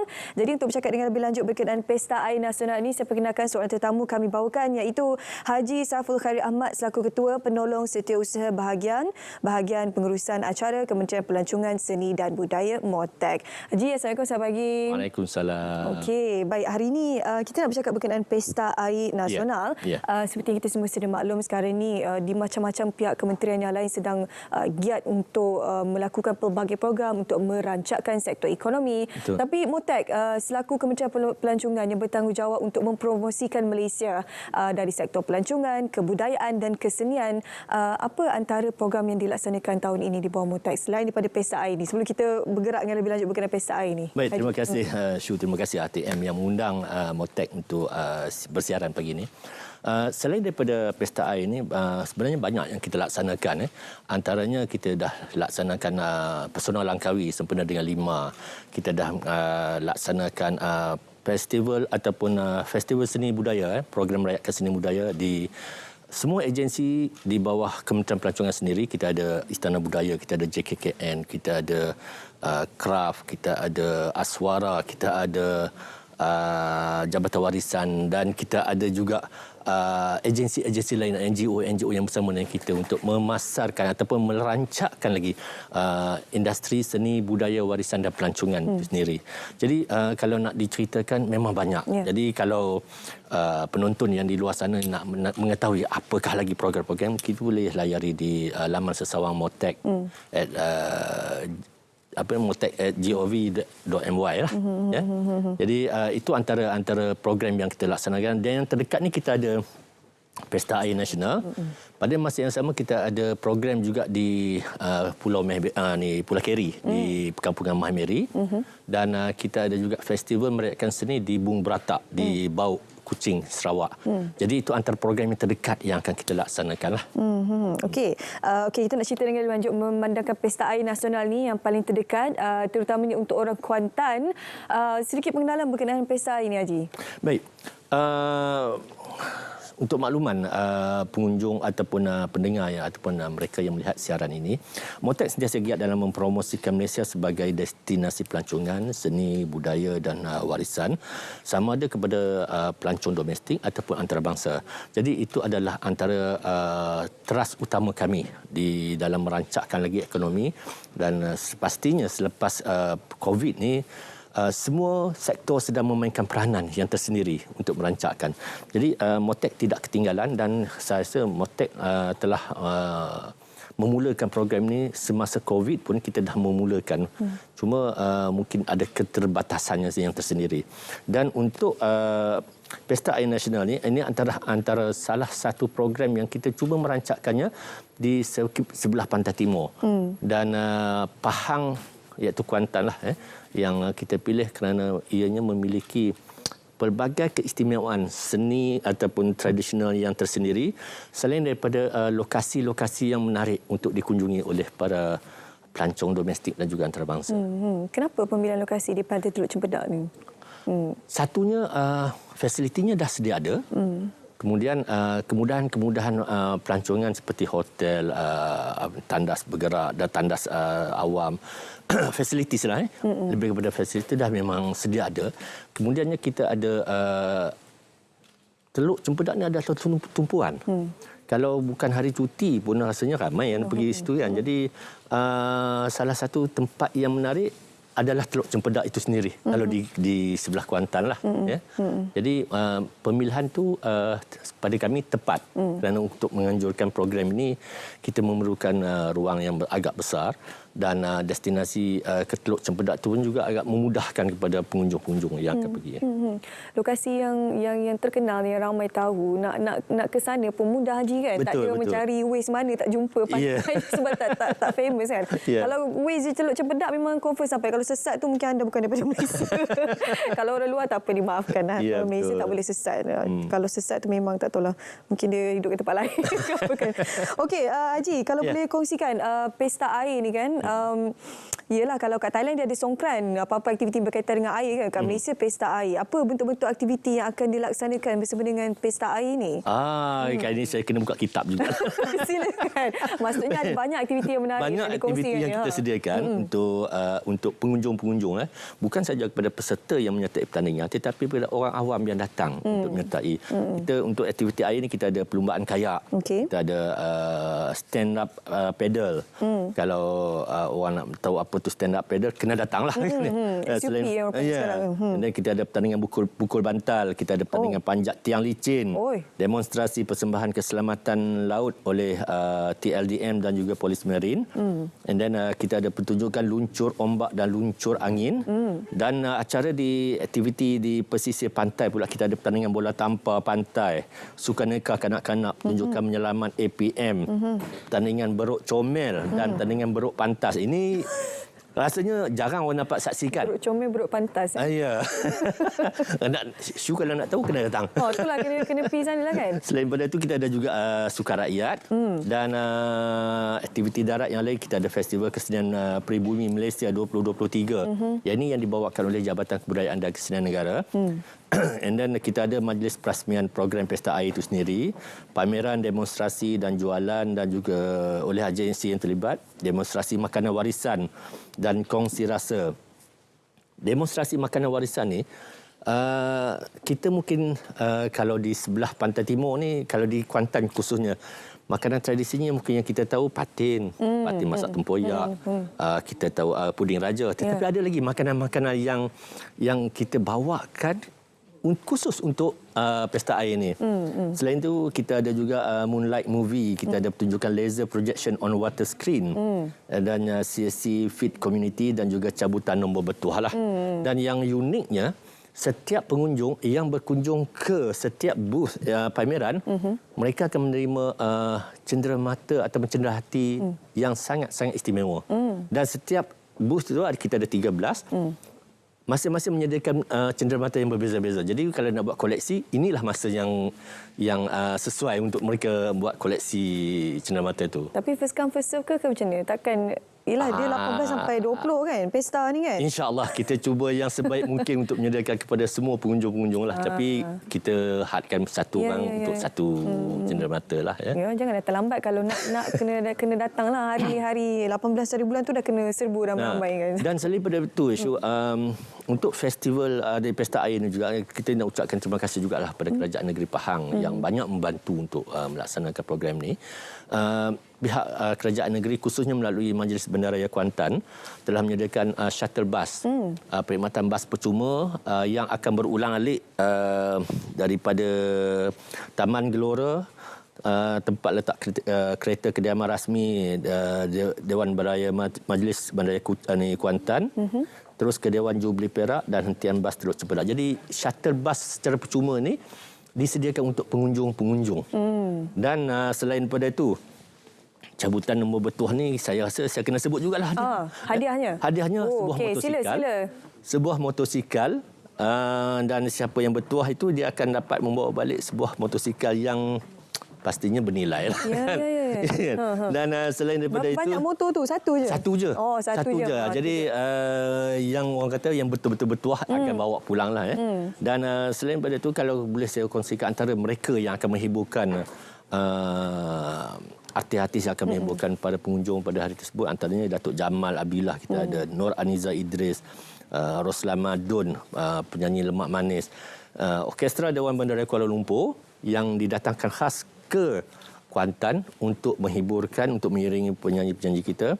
Dan juga kita ada juga peragaan busana kebaya yang pelbagai, maknanya kebaya daripada Melaka, Peranakan, kebaya daripada Pulau Pinang, yang mana dalam usaha kita untuk membawa kebaya ke UNESCO untuk kita dapatkan pencalonan di dalam sedara warisan dunia. Okey. Dan itu antara aktiviti-aktiviti yang akan berlangsung lah. Dan selain daripada itu, kita juga ada festival kesenian orang asli. Yang saya nyatakan tadi, kita ada antara artisnya Nur Aniza Idris lah yang akan menghiburkan. Kita tahu Nur Aniza Idris memang popular dengan lagu-lagu etnik. Dan kita ada daripada Sarawak, Leslie Ellie, pemain sapek. Dan pastinya artis-artis daripada komuniti orang asli itu sendirilah, Salibah Bola. Jadi itulah dia yang kita sediakan. Jadi nak tahu bagaimana persembahannya, kena datang. 20 hari bulan untuk festival kesenian orang asli, 19 untuk festival ataupun malam gala Pesta Air Nasional. 19 yang kemuncak dia tu, malam gala dia tu. Ya, malam gala itulah kemuncak. Perasmiannya pada malam kemuncak itulah 19 hari bulan. Malam 19 hari bulan malam tu yang akan disempurnakan oleh Yang Amat Berhormat Menteri Besar, dan turut hadir adalah Timbalan Menteri Pelancongan Seni dan Budaya lah, Tuan Khairul. Okey, Haji, sekali lagi wawarkan dan inilah ajak para penonton kita untuk sama-sama memeriahkan pesta air yang akan dilaksanakan di Pahang nanti ni. Baik, terima kasih. Terima kasih. Dan kepada anda yang menyaksikan siaran ini, kami jemput anda secara percuma datang ke Teluk Cempedak untuk sama-sama menyaksikan memeriahkan Pesta Air Nasional di Kuantan yang akan berlangsung daripada 18 Ogos hingga 20 Ogos dengan pelbagai pengisian yang menarik. Dan kepada anda yang ingin mencuba permainan air, harap dapat bawa juga pakaian basahan sendirilah. Kalau Syu nak datang pun, Syu kena bawa baju basah sendirilah. Habis nak balik tak boleh kan? Ya. Jadi kepada anda jangan lupa, jangan ketinggalan untuk bersama-sama dengan kami daripada 18 Ogos hingga 20 Ogos di Teluk Cempedak, Kuantan, Pahang. Okey, bersama dengan Pesta Air Nasional at Kuantan 2023. Terima kasih Haji bersama kita hari ini untuk berkongsi berkenaan Pesta Air Nasional yang akan dilaksanakan pada 18 hingga 20 Ogos nanti. Jadi orang yang berada di sekitar Kuantan, jangan lupa untuk sama-sama hadirkan diri anda, bawa pakaian yang sesuai, bawa anak-anak anda ke lokasi tersebut untuk sama-sama menyertai semua program dan juga aktiviti yang akan dilaksanakan. Okey, seterusnya kami nak bawa anda ke Johor Bahru. Kita nak ada perkongsian berkenaan cerita pagi dari sana yang bertajuk Rumah Merdeka bersama dengan rakan pelapor Nur Azizah Ramai sudah pun bersedia di sana. Silakan.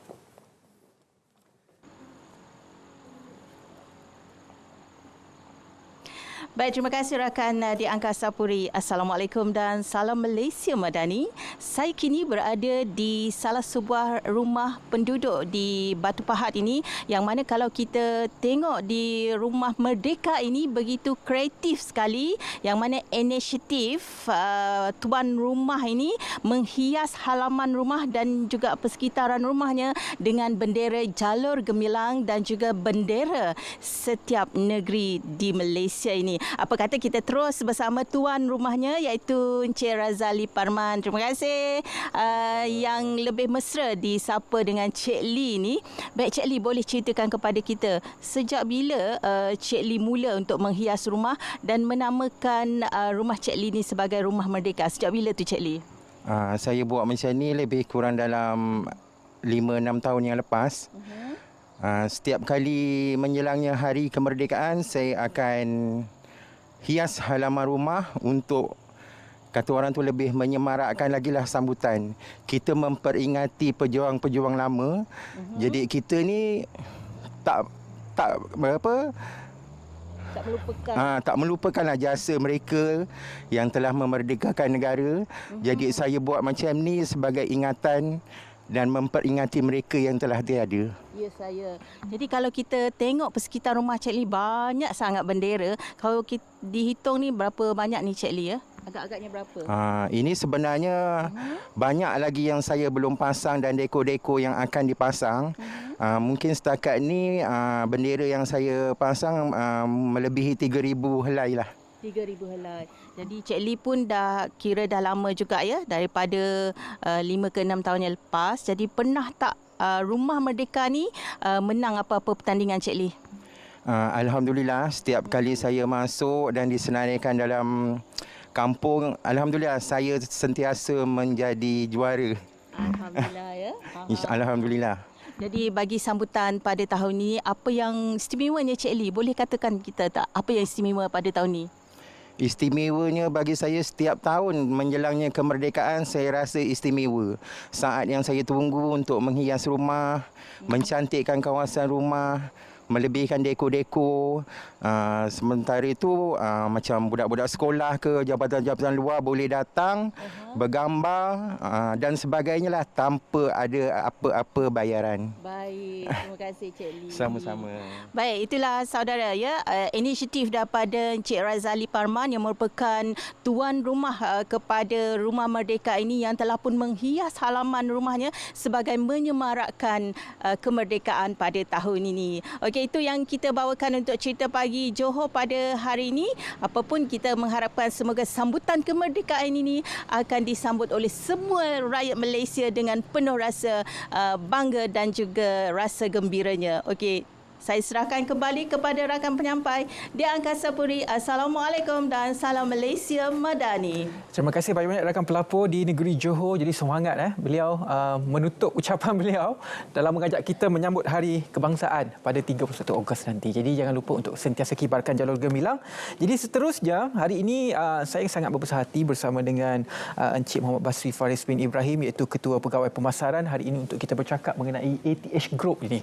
Dan juga saya juga bersama dengan Puan Ardani binti Syahidan iaitu Ketua Pegawai Digital Multimedia ATH Group. Hari ini ATH Group ini apa yang dibuat, apa yang mereka buat adalah mereka bina rumah. Jadi macam mana mereka membina rumah dan konsep apakah rumah yang mereka bina. Jadi hari ini kita bersama dengan Encik Basri dan juga Puan Ardani. Kita mulakan sedikit dengan Encik Basri tentang ATH Group itu sendiri. Encik Basri silakan. Terima kasih kerana sudi menjemput kami sekali lagi berpulang untuk live di SPM untuk kali yang kedua. Dan sebelum tu saya nak memperkenalkan dulu apa itu ATH. Orang selalu sebut ATH tapi kita tak tahu pun ATH. ATH ni adalah sebenarnya satu singkatan daripada nama Aggressive Trans-Asia Group Holding Sdn Bhd dan kami adalah kontraktor yang berdaftar dengan CIDB dan kemahiran kami sebenarnya adalah tuan kita membina rumah di atas tanah sendiri. Okey, maksudnya di sini sekiranya tuan ada tanah dan boleh berhubung dengan kita untuk kita membina rumah di atas tanah tuan. Okey, kita dah beroperasi selama lebih daripada 2 dekad dan kita bercerita sikit pasal pengasas kita.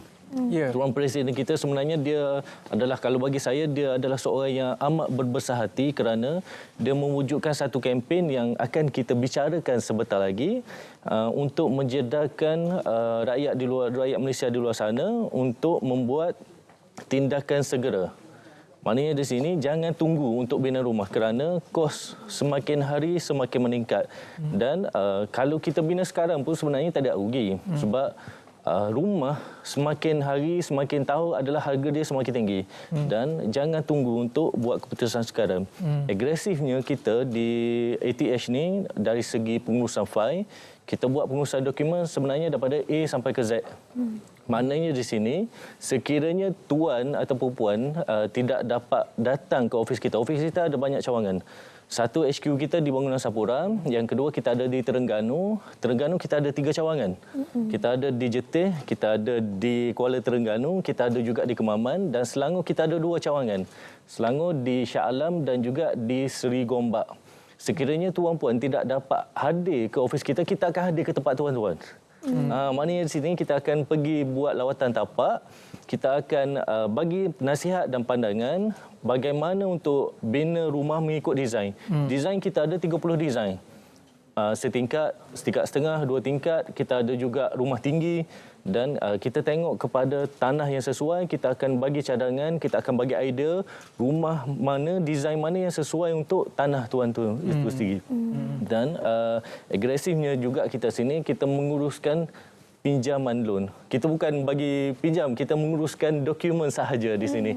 Maknanya kita akan bagi consultation secara percuma. Jangan takut sebab orang ingat pergi ke ATH dia akan ingat berbayar. Sebenarnya kita hanya bagi konsultasi secara percuma dan kita akan boleh sem anggaran kelayakan dia sendiri secara percuma. Dan operasi kita berjaya setakat hari ini. Kita dah banyak negeri yang kita buat rumah di Kelantan, di Terengganu, di Pahang, di Perak, Negeri Sembilan dan juga Selangor. Okey, sebelum kita pergi ke kempen Mega ETH ini, kita kena fahamkan dulu. Tanah tu saya difahamkan ada tanah yang boleh dibina rumah di bawah ETH, ada juga yang tidak boleh. Mungkin boleh perincikan? Okey, contoh tanah yang boleh dibina ni sekiranya ingin membuat secara tunai. Secara tunai tiada masalah. Tanah yang boleh dibina. Tetapi kalau melalui pinjaman, dia ada sekatan di tanah tu. Mestilah tanah tu berstatus bangunan. Contoh, tanah tu atas nama kita sendiri sebagai contoh. Dan tanah tu mesti tiada sekatan untuk digadai kepada pihak bank. Sekatan itu daripada pihak ETH ataupun sekatan daripada pihak perbankan? Daripada geran tanah tu sendiri. Pejabat tanah lah masih ada di sini. Maksudnya melalui proses tersebut? Proses tersebut. Kalau tak boleh, tidak dibenarkan, tidak boleh bina rumah. Contoh, tidak boleh minta loan lah. Tak boleh minta loan. Tak boleh minta loan. Contoh, dia ada bagi tahu dekat geran tu, dia kata tanah ini tidak boleh dipajak. Maksud tidak boleh dipajak, dia tidak boleh dibuat secara pinjaman lah maksudnya. Tapi boleh buat secara cash, tunai ataupun pinjaman KBSP. KBSP kita boleh keluarkan. Oh, ada pilihan-pilihan. Ada pilihan. Kalau saya kampung dekat tepi pantai, ada cari rumah tepi pantai, boleh buat rumah di sana. Kalau rumah tepi pantai kita buat resort. Resort. Boleh buat juga kan Cik Basri? Kita bagi resort. Cik Basri dia punya bagi solution tu buat resort. Oh. Kalau dah duit tu boleh luruh daripada pokok kan. Mudah Cik Basri. Mudah. Okey, Puan Adani. Boleh ceritakan sikit tentang kempen Mega ETH 2023 ni, Produa Beza ni. Okey, sekarang ni kita tengah adakan kempen. Kempen ni adalah kempen Mega ETH 2023. Okey, untuk kempen ni kita nak buat cabutan, nak bagi ada 14 pemenang. Maknanya kita bagi first Produa Beza, kedua motor Yamaha Gear, ketiga kita bagi iPhone 14 Pro, terus kita akan bagi wang tunai dan juga gold coin. Ada 14 pemenang. Maknanya siapa yang buat tempahan untuk bina rumah dengan kami ni, dia akan dapat satu slot cabutan. Saya nampak tak kita punya maksudnya boleh itu kita punya kereta maksudnya kalau buat tempahan hari ini atau bila? Okey. Untuk tempahan ni siapa yang nak join kempen ni, siapa yang nak join kempen ni dia kena buat tempahan pada bulan 7, 8, 9. Dalam masa 3 bulan ni siapa buat tempahan, kita akan buat cabutan pada 16 hari bulan 10. Okey. Proses sebelum confirmation nak buat tempahan itu, adakah contoh saya, kita perlu call ATH datang tengok tempat dulu, baru confirm ataupun call terus macam mana ni? Proses dia tu. So, saya galakkan orang ramai view website kita. Website kami binarumahmampumilik.com.my ataupun boleh pergi ke Facebook page kami ATH Group. Facebook page kita semua ada detail kat situ.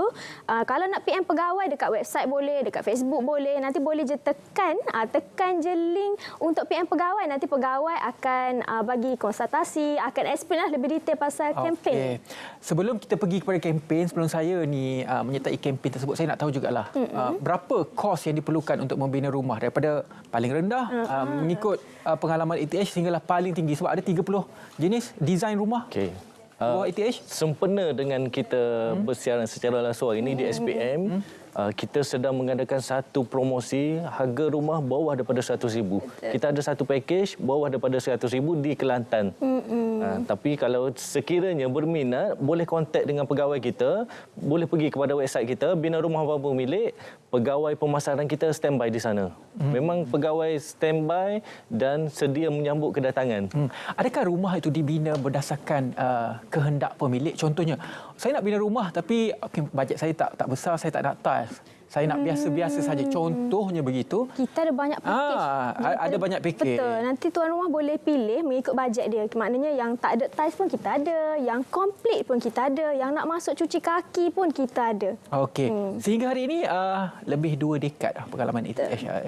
Kawasan mana yang biasanya pemilik tanah ini membina rumah bersama dengan ETH? Okey, kita yang seperti yang saya kata tadi, kita ada di Pantai Timur. Pantai Timur ni maksudnya Kelantan, Terengganu dan juga Pahang. Kita ada juga di Perak dan Selangor. Suka saya di sini mengatakan bahawanya purata serahan rumah kita melebihi daripada 200 unit setahun dan ini adalah satu angka yang sangat besar sebenarnya untuk ini. Dan kita mempunyai kemahiran.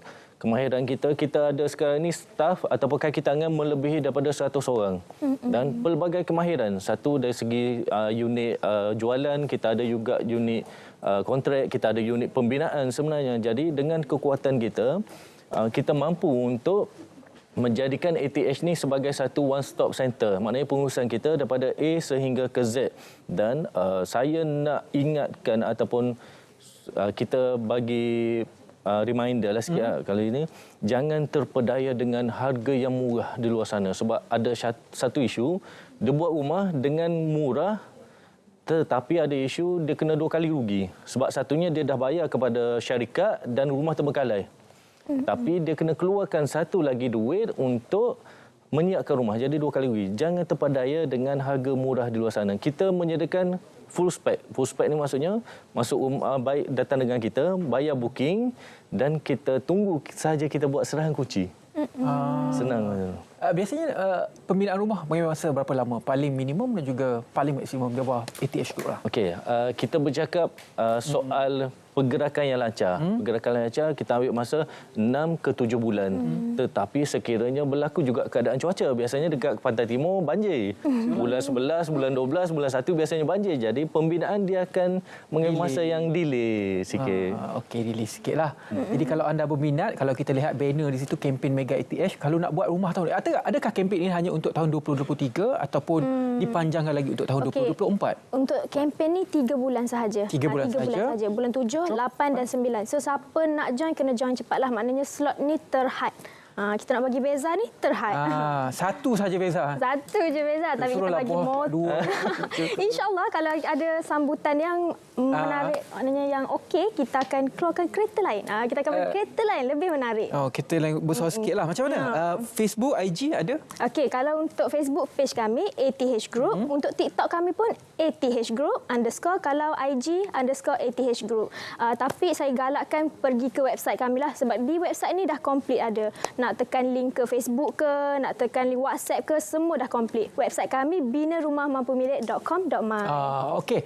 Katakanlah seseorang itu berminat tapi mungkin tak confirm lagi lah, ada hitam putih. Adakah consultation bila saya call ATH ataupun beliau call ATH sudah di-charge? Kadang-kadang orang tu takut jugalah. Charge itu mahal ni. Dah masuk EV ni. Cik Basri macam mana Cik Basri? Sebenarnya tiada charge. Percuma sahaja.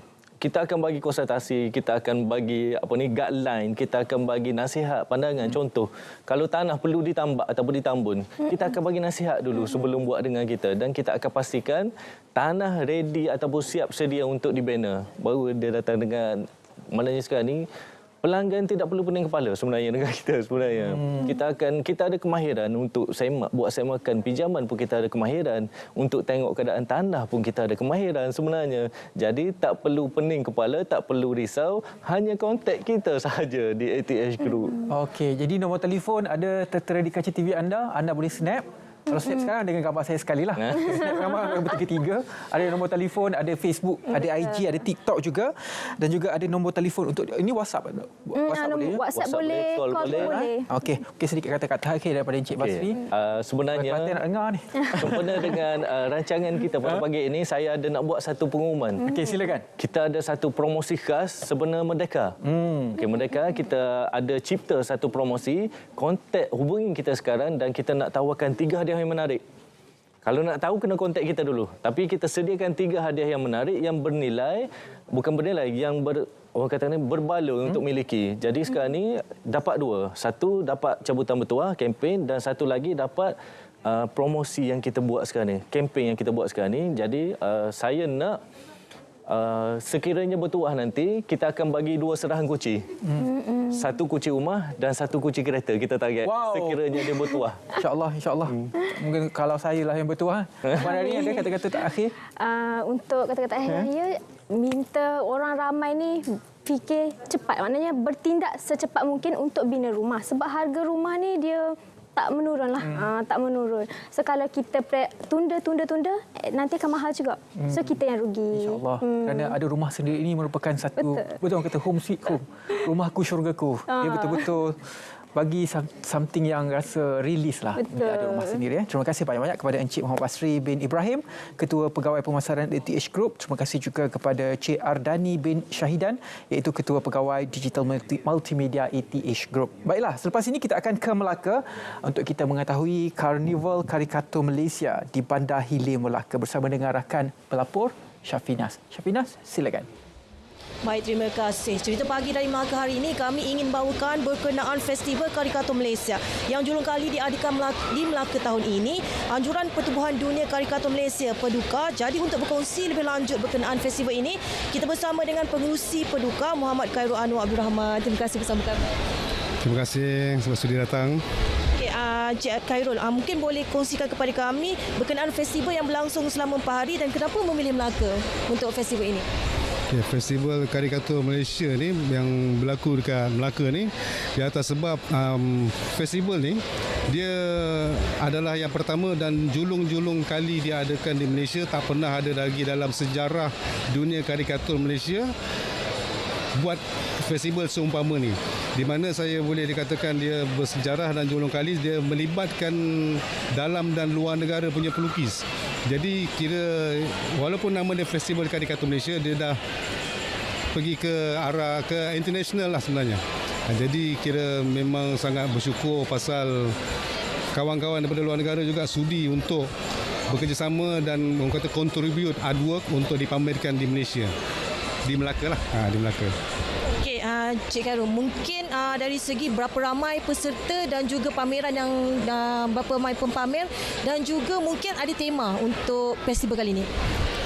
Jadi pada perancangan awal saya untuk Festival Karikatur Malaysia ni dah melibatkan seramai 66 orang sahaja sempena kemerdekaan Malaysia yang ke-66. Tapi disebabkan permohonan untuk join berkontribut artwork tu terlalu ramai, jadi saya rasa kira tema tu, sebab itu tema optional, tapi tema utama dia adalah untuk melawat Melaka sebenarnya.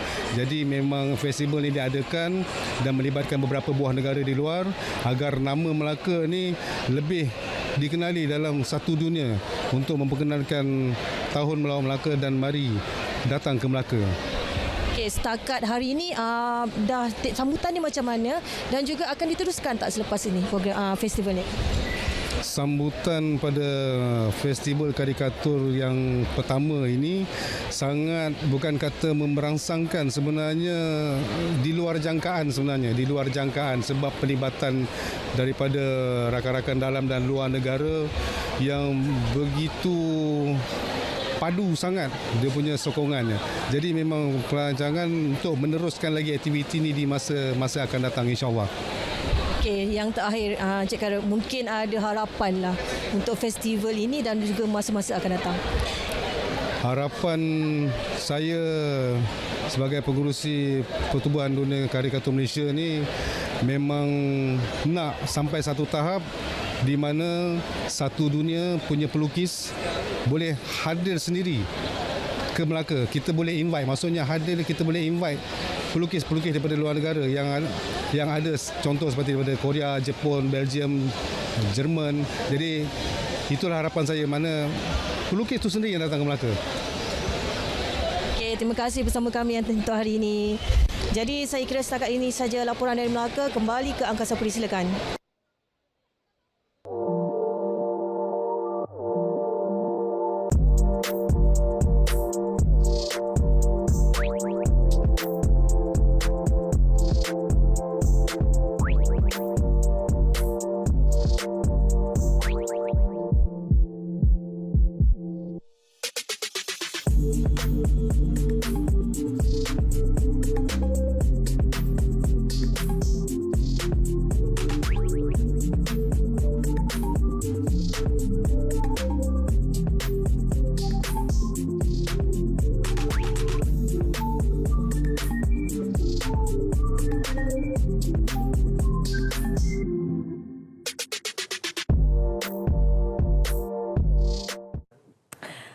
Tampil menawan bersama dengan gadis-gadis ini bersama dengan Habib Jual. Untuk pengetahuan anda semua, bersempena dengan Bulan Kebangsaan ini, Habib Jual tidak ketinggalan untuk melakukan ataupun melaksanakan promosi mereka untuk mak-mak, kakak-kakak di luar sana yang berkenan dah lama nak beli cincin-cincin gelang-gelang daripada Habib Jewel ni tapi tak berkemampuan. Tapi masa promosi inilah masa terbaik untuk anda semua dengar bersama kita hari ini. Jadi saya perkenalkan terlebih dahulu iaitu Aisyah Cik Man selaku pakar barang kemas Habib ataupun kita panggil Kak Echa lah ya. Selamat pagi Kak Echa. Selamat pagi. Bergemelapan dia pagi ini dengan Habib Jewel. Okey, selalunya di bawah Habib Jewel ini ada banyak ya seperti barang kemas, belian intan permata, tapi selalunya bila cakap berkenaan dengan barang kemas ni ramai nak buat perhiasan saja, tapi mereka tak tahu barang-barang ini juga boleh dijadikan sebagai pelaburan. Kak Echa, cerita dengan lebih lanjut bagaimana untuk kita menggunakan alat-alat seperti perhiasan ini sebagai pelaburan. Okey, sebenarnya emas ni adalah salah satu aset fizikal kan yang stabil, bukan sekadar jadikan sebagai barang perhiasan. Okey, seperti barangan kemas kalau daripada segi emas, kita ada rantai, ada gelang tangan. Dianya walaupun dia adalah barang kemas dalam butuh emas yang berbeza kalau kita bandingkan dengan jongkok emas, dianya masih mempunyai nilai tertentu dan mudah untuk anda tunaikan dari semasa ke semasa. Okey, jadi itulah sebenarnya kenapa kita sebenarnya nak menggalakkan penontonnya kalau beli emas ni takut bukan apa Kak Echa, suami-suami bising kan. Apa beli emas banyak ni kan. Pakainya pun kalau waktu raya je setahun sekali, tapi sebenarnya emas ni boleh dijadikan juga sebagai pelaburan.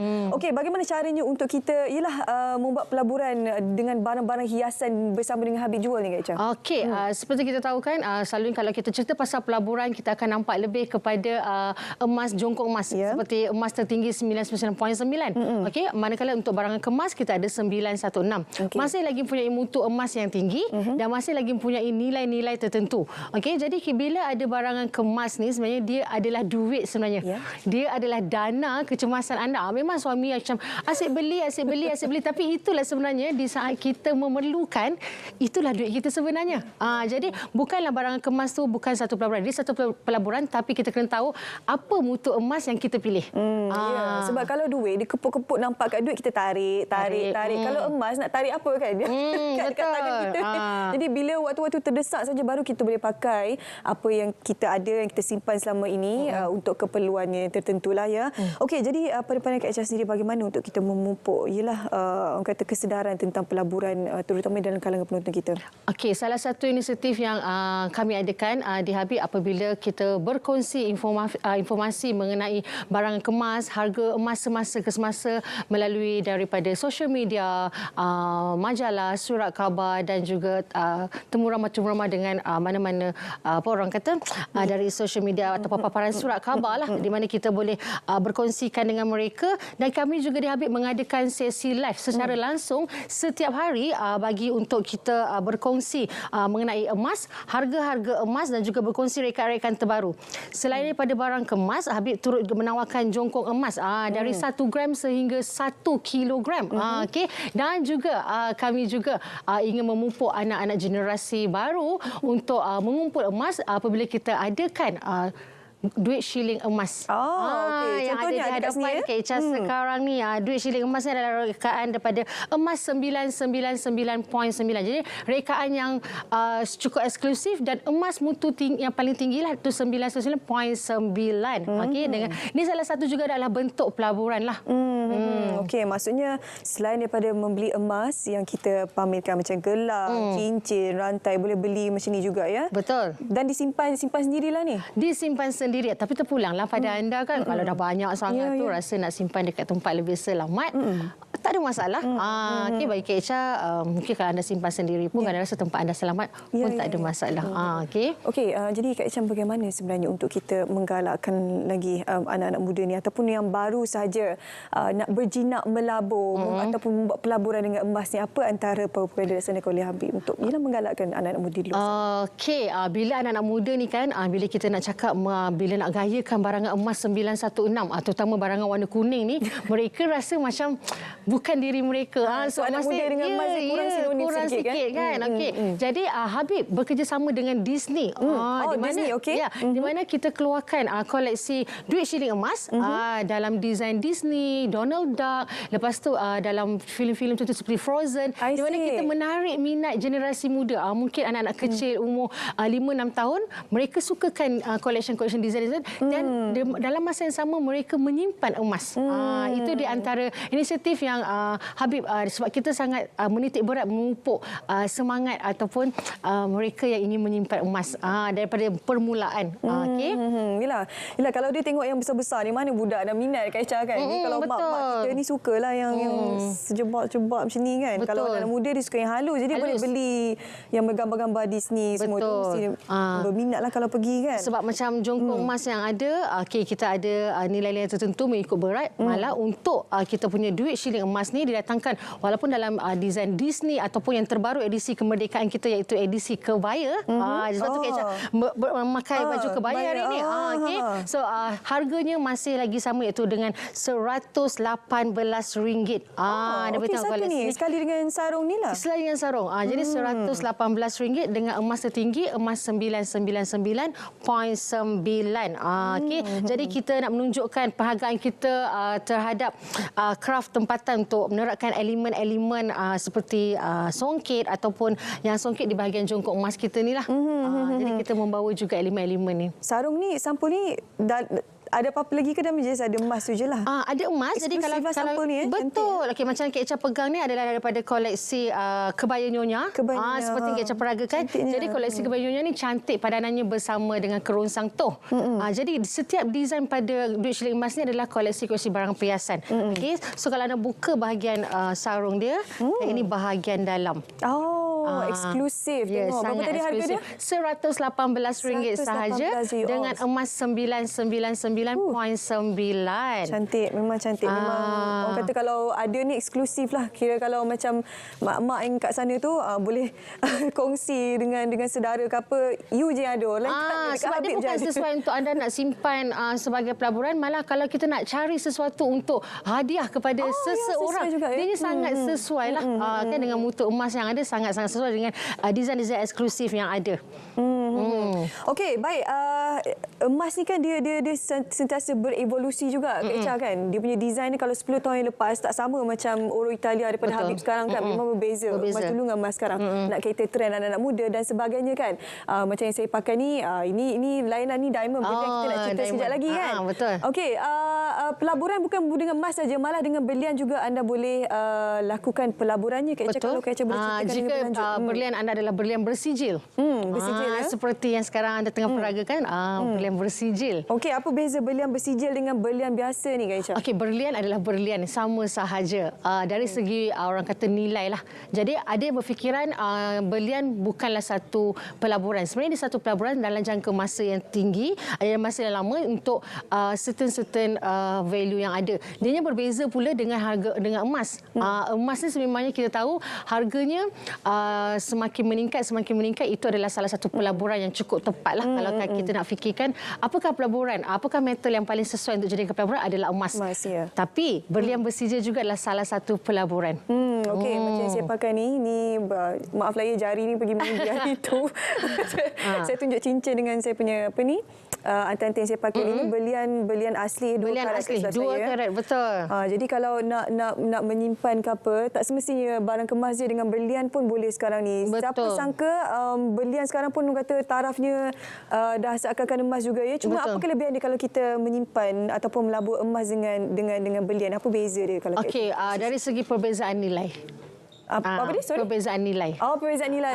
Okey. Tapi ikut kehendak cita rasa masing-masing lah kan. Siapa nak berlian, siapa nak emas kan. Jadi kalau berlian ni dia perlu jangka masa yang sangat panjang lah untuk anda nak katakan dia sebagai pelaburan. Kalau kita berbandingkan dengan gold lah daripada emas. Yalah, emas memang sudah stable harga dia kan kalau berbandingkan dengan berlian. Tapi sesuai sebenarnya berlian ni untuk anak muda lah kan. Betul. 30 ke bawah. Sebab berlian yang anda pakai ni walaupun anda nak valuekan orang kata pelaburan dari segi berlian bersijil, metal yang digunakan daripada emas yang tinggi juga 750 itu salah satu juga pelaburan. Okey, baik, itulah kelebihan yang kita tak tahu kan. Kalau yang tengah menonton ni untunglah boleh tahu apa kelebihan sebenarnya berlian yang dijual oleh Habib Jewel. Okey, kempen Merdeka Habib. Kak Echa kongsi sikit apakah promosi-promosinya ni? Okey, sekarang tengah berlangsungnya jualan Merdeka. Seperti kita tahu kan bulan ini bulan kemerdekaan dan berlangsung di semua bilik pameran sehingga 3 September. Dan lebih menarik lagi kita adakan jualan Bazar Merdeka daripada 30 Ogos sehingga 3 September dengan promosi-promosi menarik dan juga harga tawaran yang istimewa, juga koleksi-koleksi yang cukup istimewa. Sama ada barangan Oro Italia. Jadi boleh dapatkan koleksi ini sempena dengan Bazar Merdeka yang akan berlangsung tidak lama lagi. Daripada 31 Ogos sehingga 3 September. Okey, baik. Kongsikan kalau ada website, laman sesawang untuk penonton kita dapatkan maklumat lebih lanjut berkenaan dengan promosi Habib Jual ni, Kak Echa. Okey, sebelum tu Kak Echa nak kongsikan dengan anda yang menarik lagi untuk sempena dengan Bulan Merdeka ni, di mana Habib kita akan membuka pada bulan Merdeka atau bulan Ogos ni, iaitu kita akan membuka Muzium Galeri Habib di Ampang Point. Dan anda boleh dapatkan koleksi-koleksi klasik. Boleh Kak Echa katakan ada di zaman nenek moyang kita dulu, mungkin hampir 100 tahun yang lepas punya koleksi. Apakah koleksi-koleksi yang diperagakan oleh nenek moyang kita, dan dia lebih kepada desain-desain ataupun koleksi jawi peranakan. Jadi kita akan buka orang kata bakal melancarkan Muzium Galeri di Ampang Point tidak lama lagi dalam bulan ini jugalah. Okey. Dan kalau bagi anda yang nak dapatkan apa yang tengah berlangsung sekarang, iaitu Bazar Merdeka yang akan berlangsung pada 31 Ogos sehingga 3 September di seluruh bilik pameran Habib, dapatkan wafer shilling emas edisi terbaru sempena dengan edisi kebaya dengan harga RM118. Dan Kak Echa ingin mengucapkan selamat menyambut Hari Kemerdekaan kepada seluruh rakyat Malaysia. Okey, baik. Terima kasih Kak Echa. Ridwan tiba muncul sebab nampak diamond yang pakai. Satu lagi mungkin salah satu ini akan menjadi barang hantaran. Barang hantaran. Keunikan pada satu hari nanti. Harinya belum tahu Selalunya. Okey, Kak Echa, terima kasih sebab hari ini. Untuk anda semua yang sedang menonton, jangan lupa untuk mendapatkan segala promosi yang ditawarkan oleh Habib Jual. Ridwan, kita dah sampai di penghujung siaran ini. Terima kasih kepada anda semua yang menonton Selamat Pagi Malaysia seawal jam 8 pagi tadi. InsyaAllah besok kita akan bersiaran sekali lagi, dan pastinya anda kalau tak dapat menonton di TV, sekarang senang. Kita ada YouTube, kita ada RTM Klik dan juga tonton kami di TikTok. Terima kasih kepada semua. Saya Ridwan Mustafa. Dan juga saya Syuhada Arifin. Sobat Kak Echa, kita menutup Selamat Pagi Malaysia hari ini. Assalamualaikum dan jumpa lagi. Bye-bye.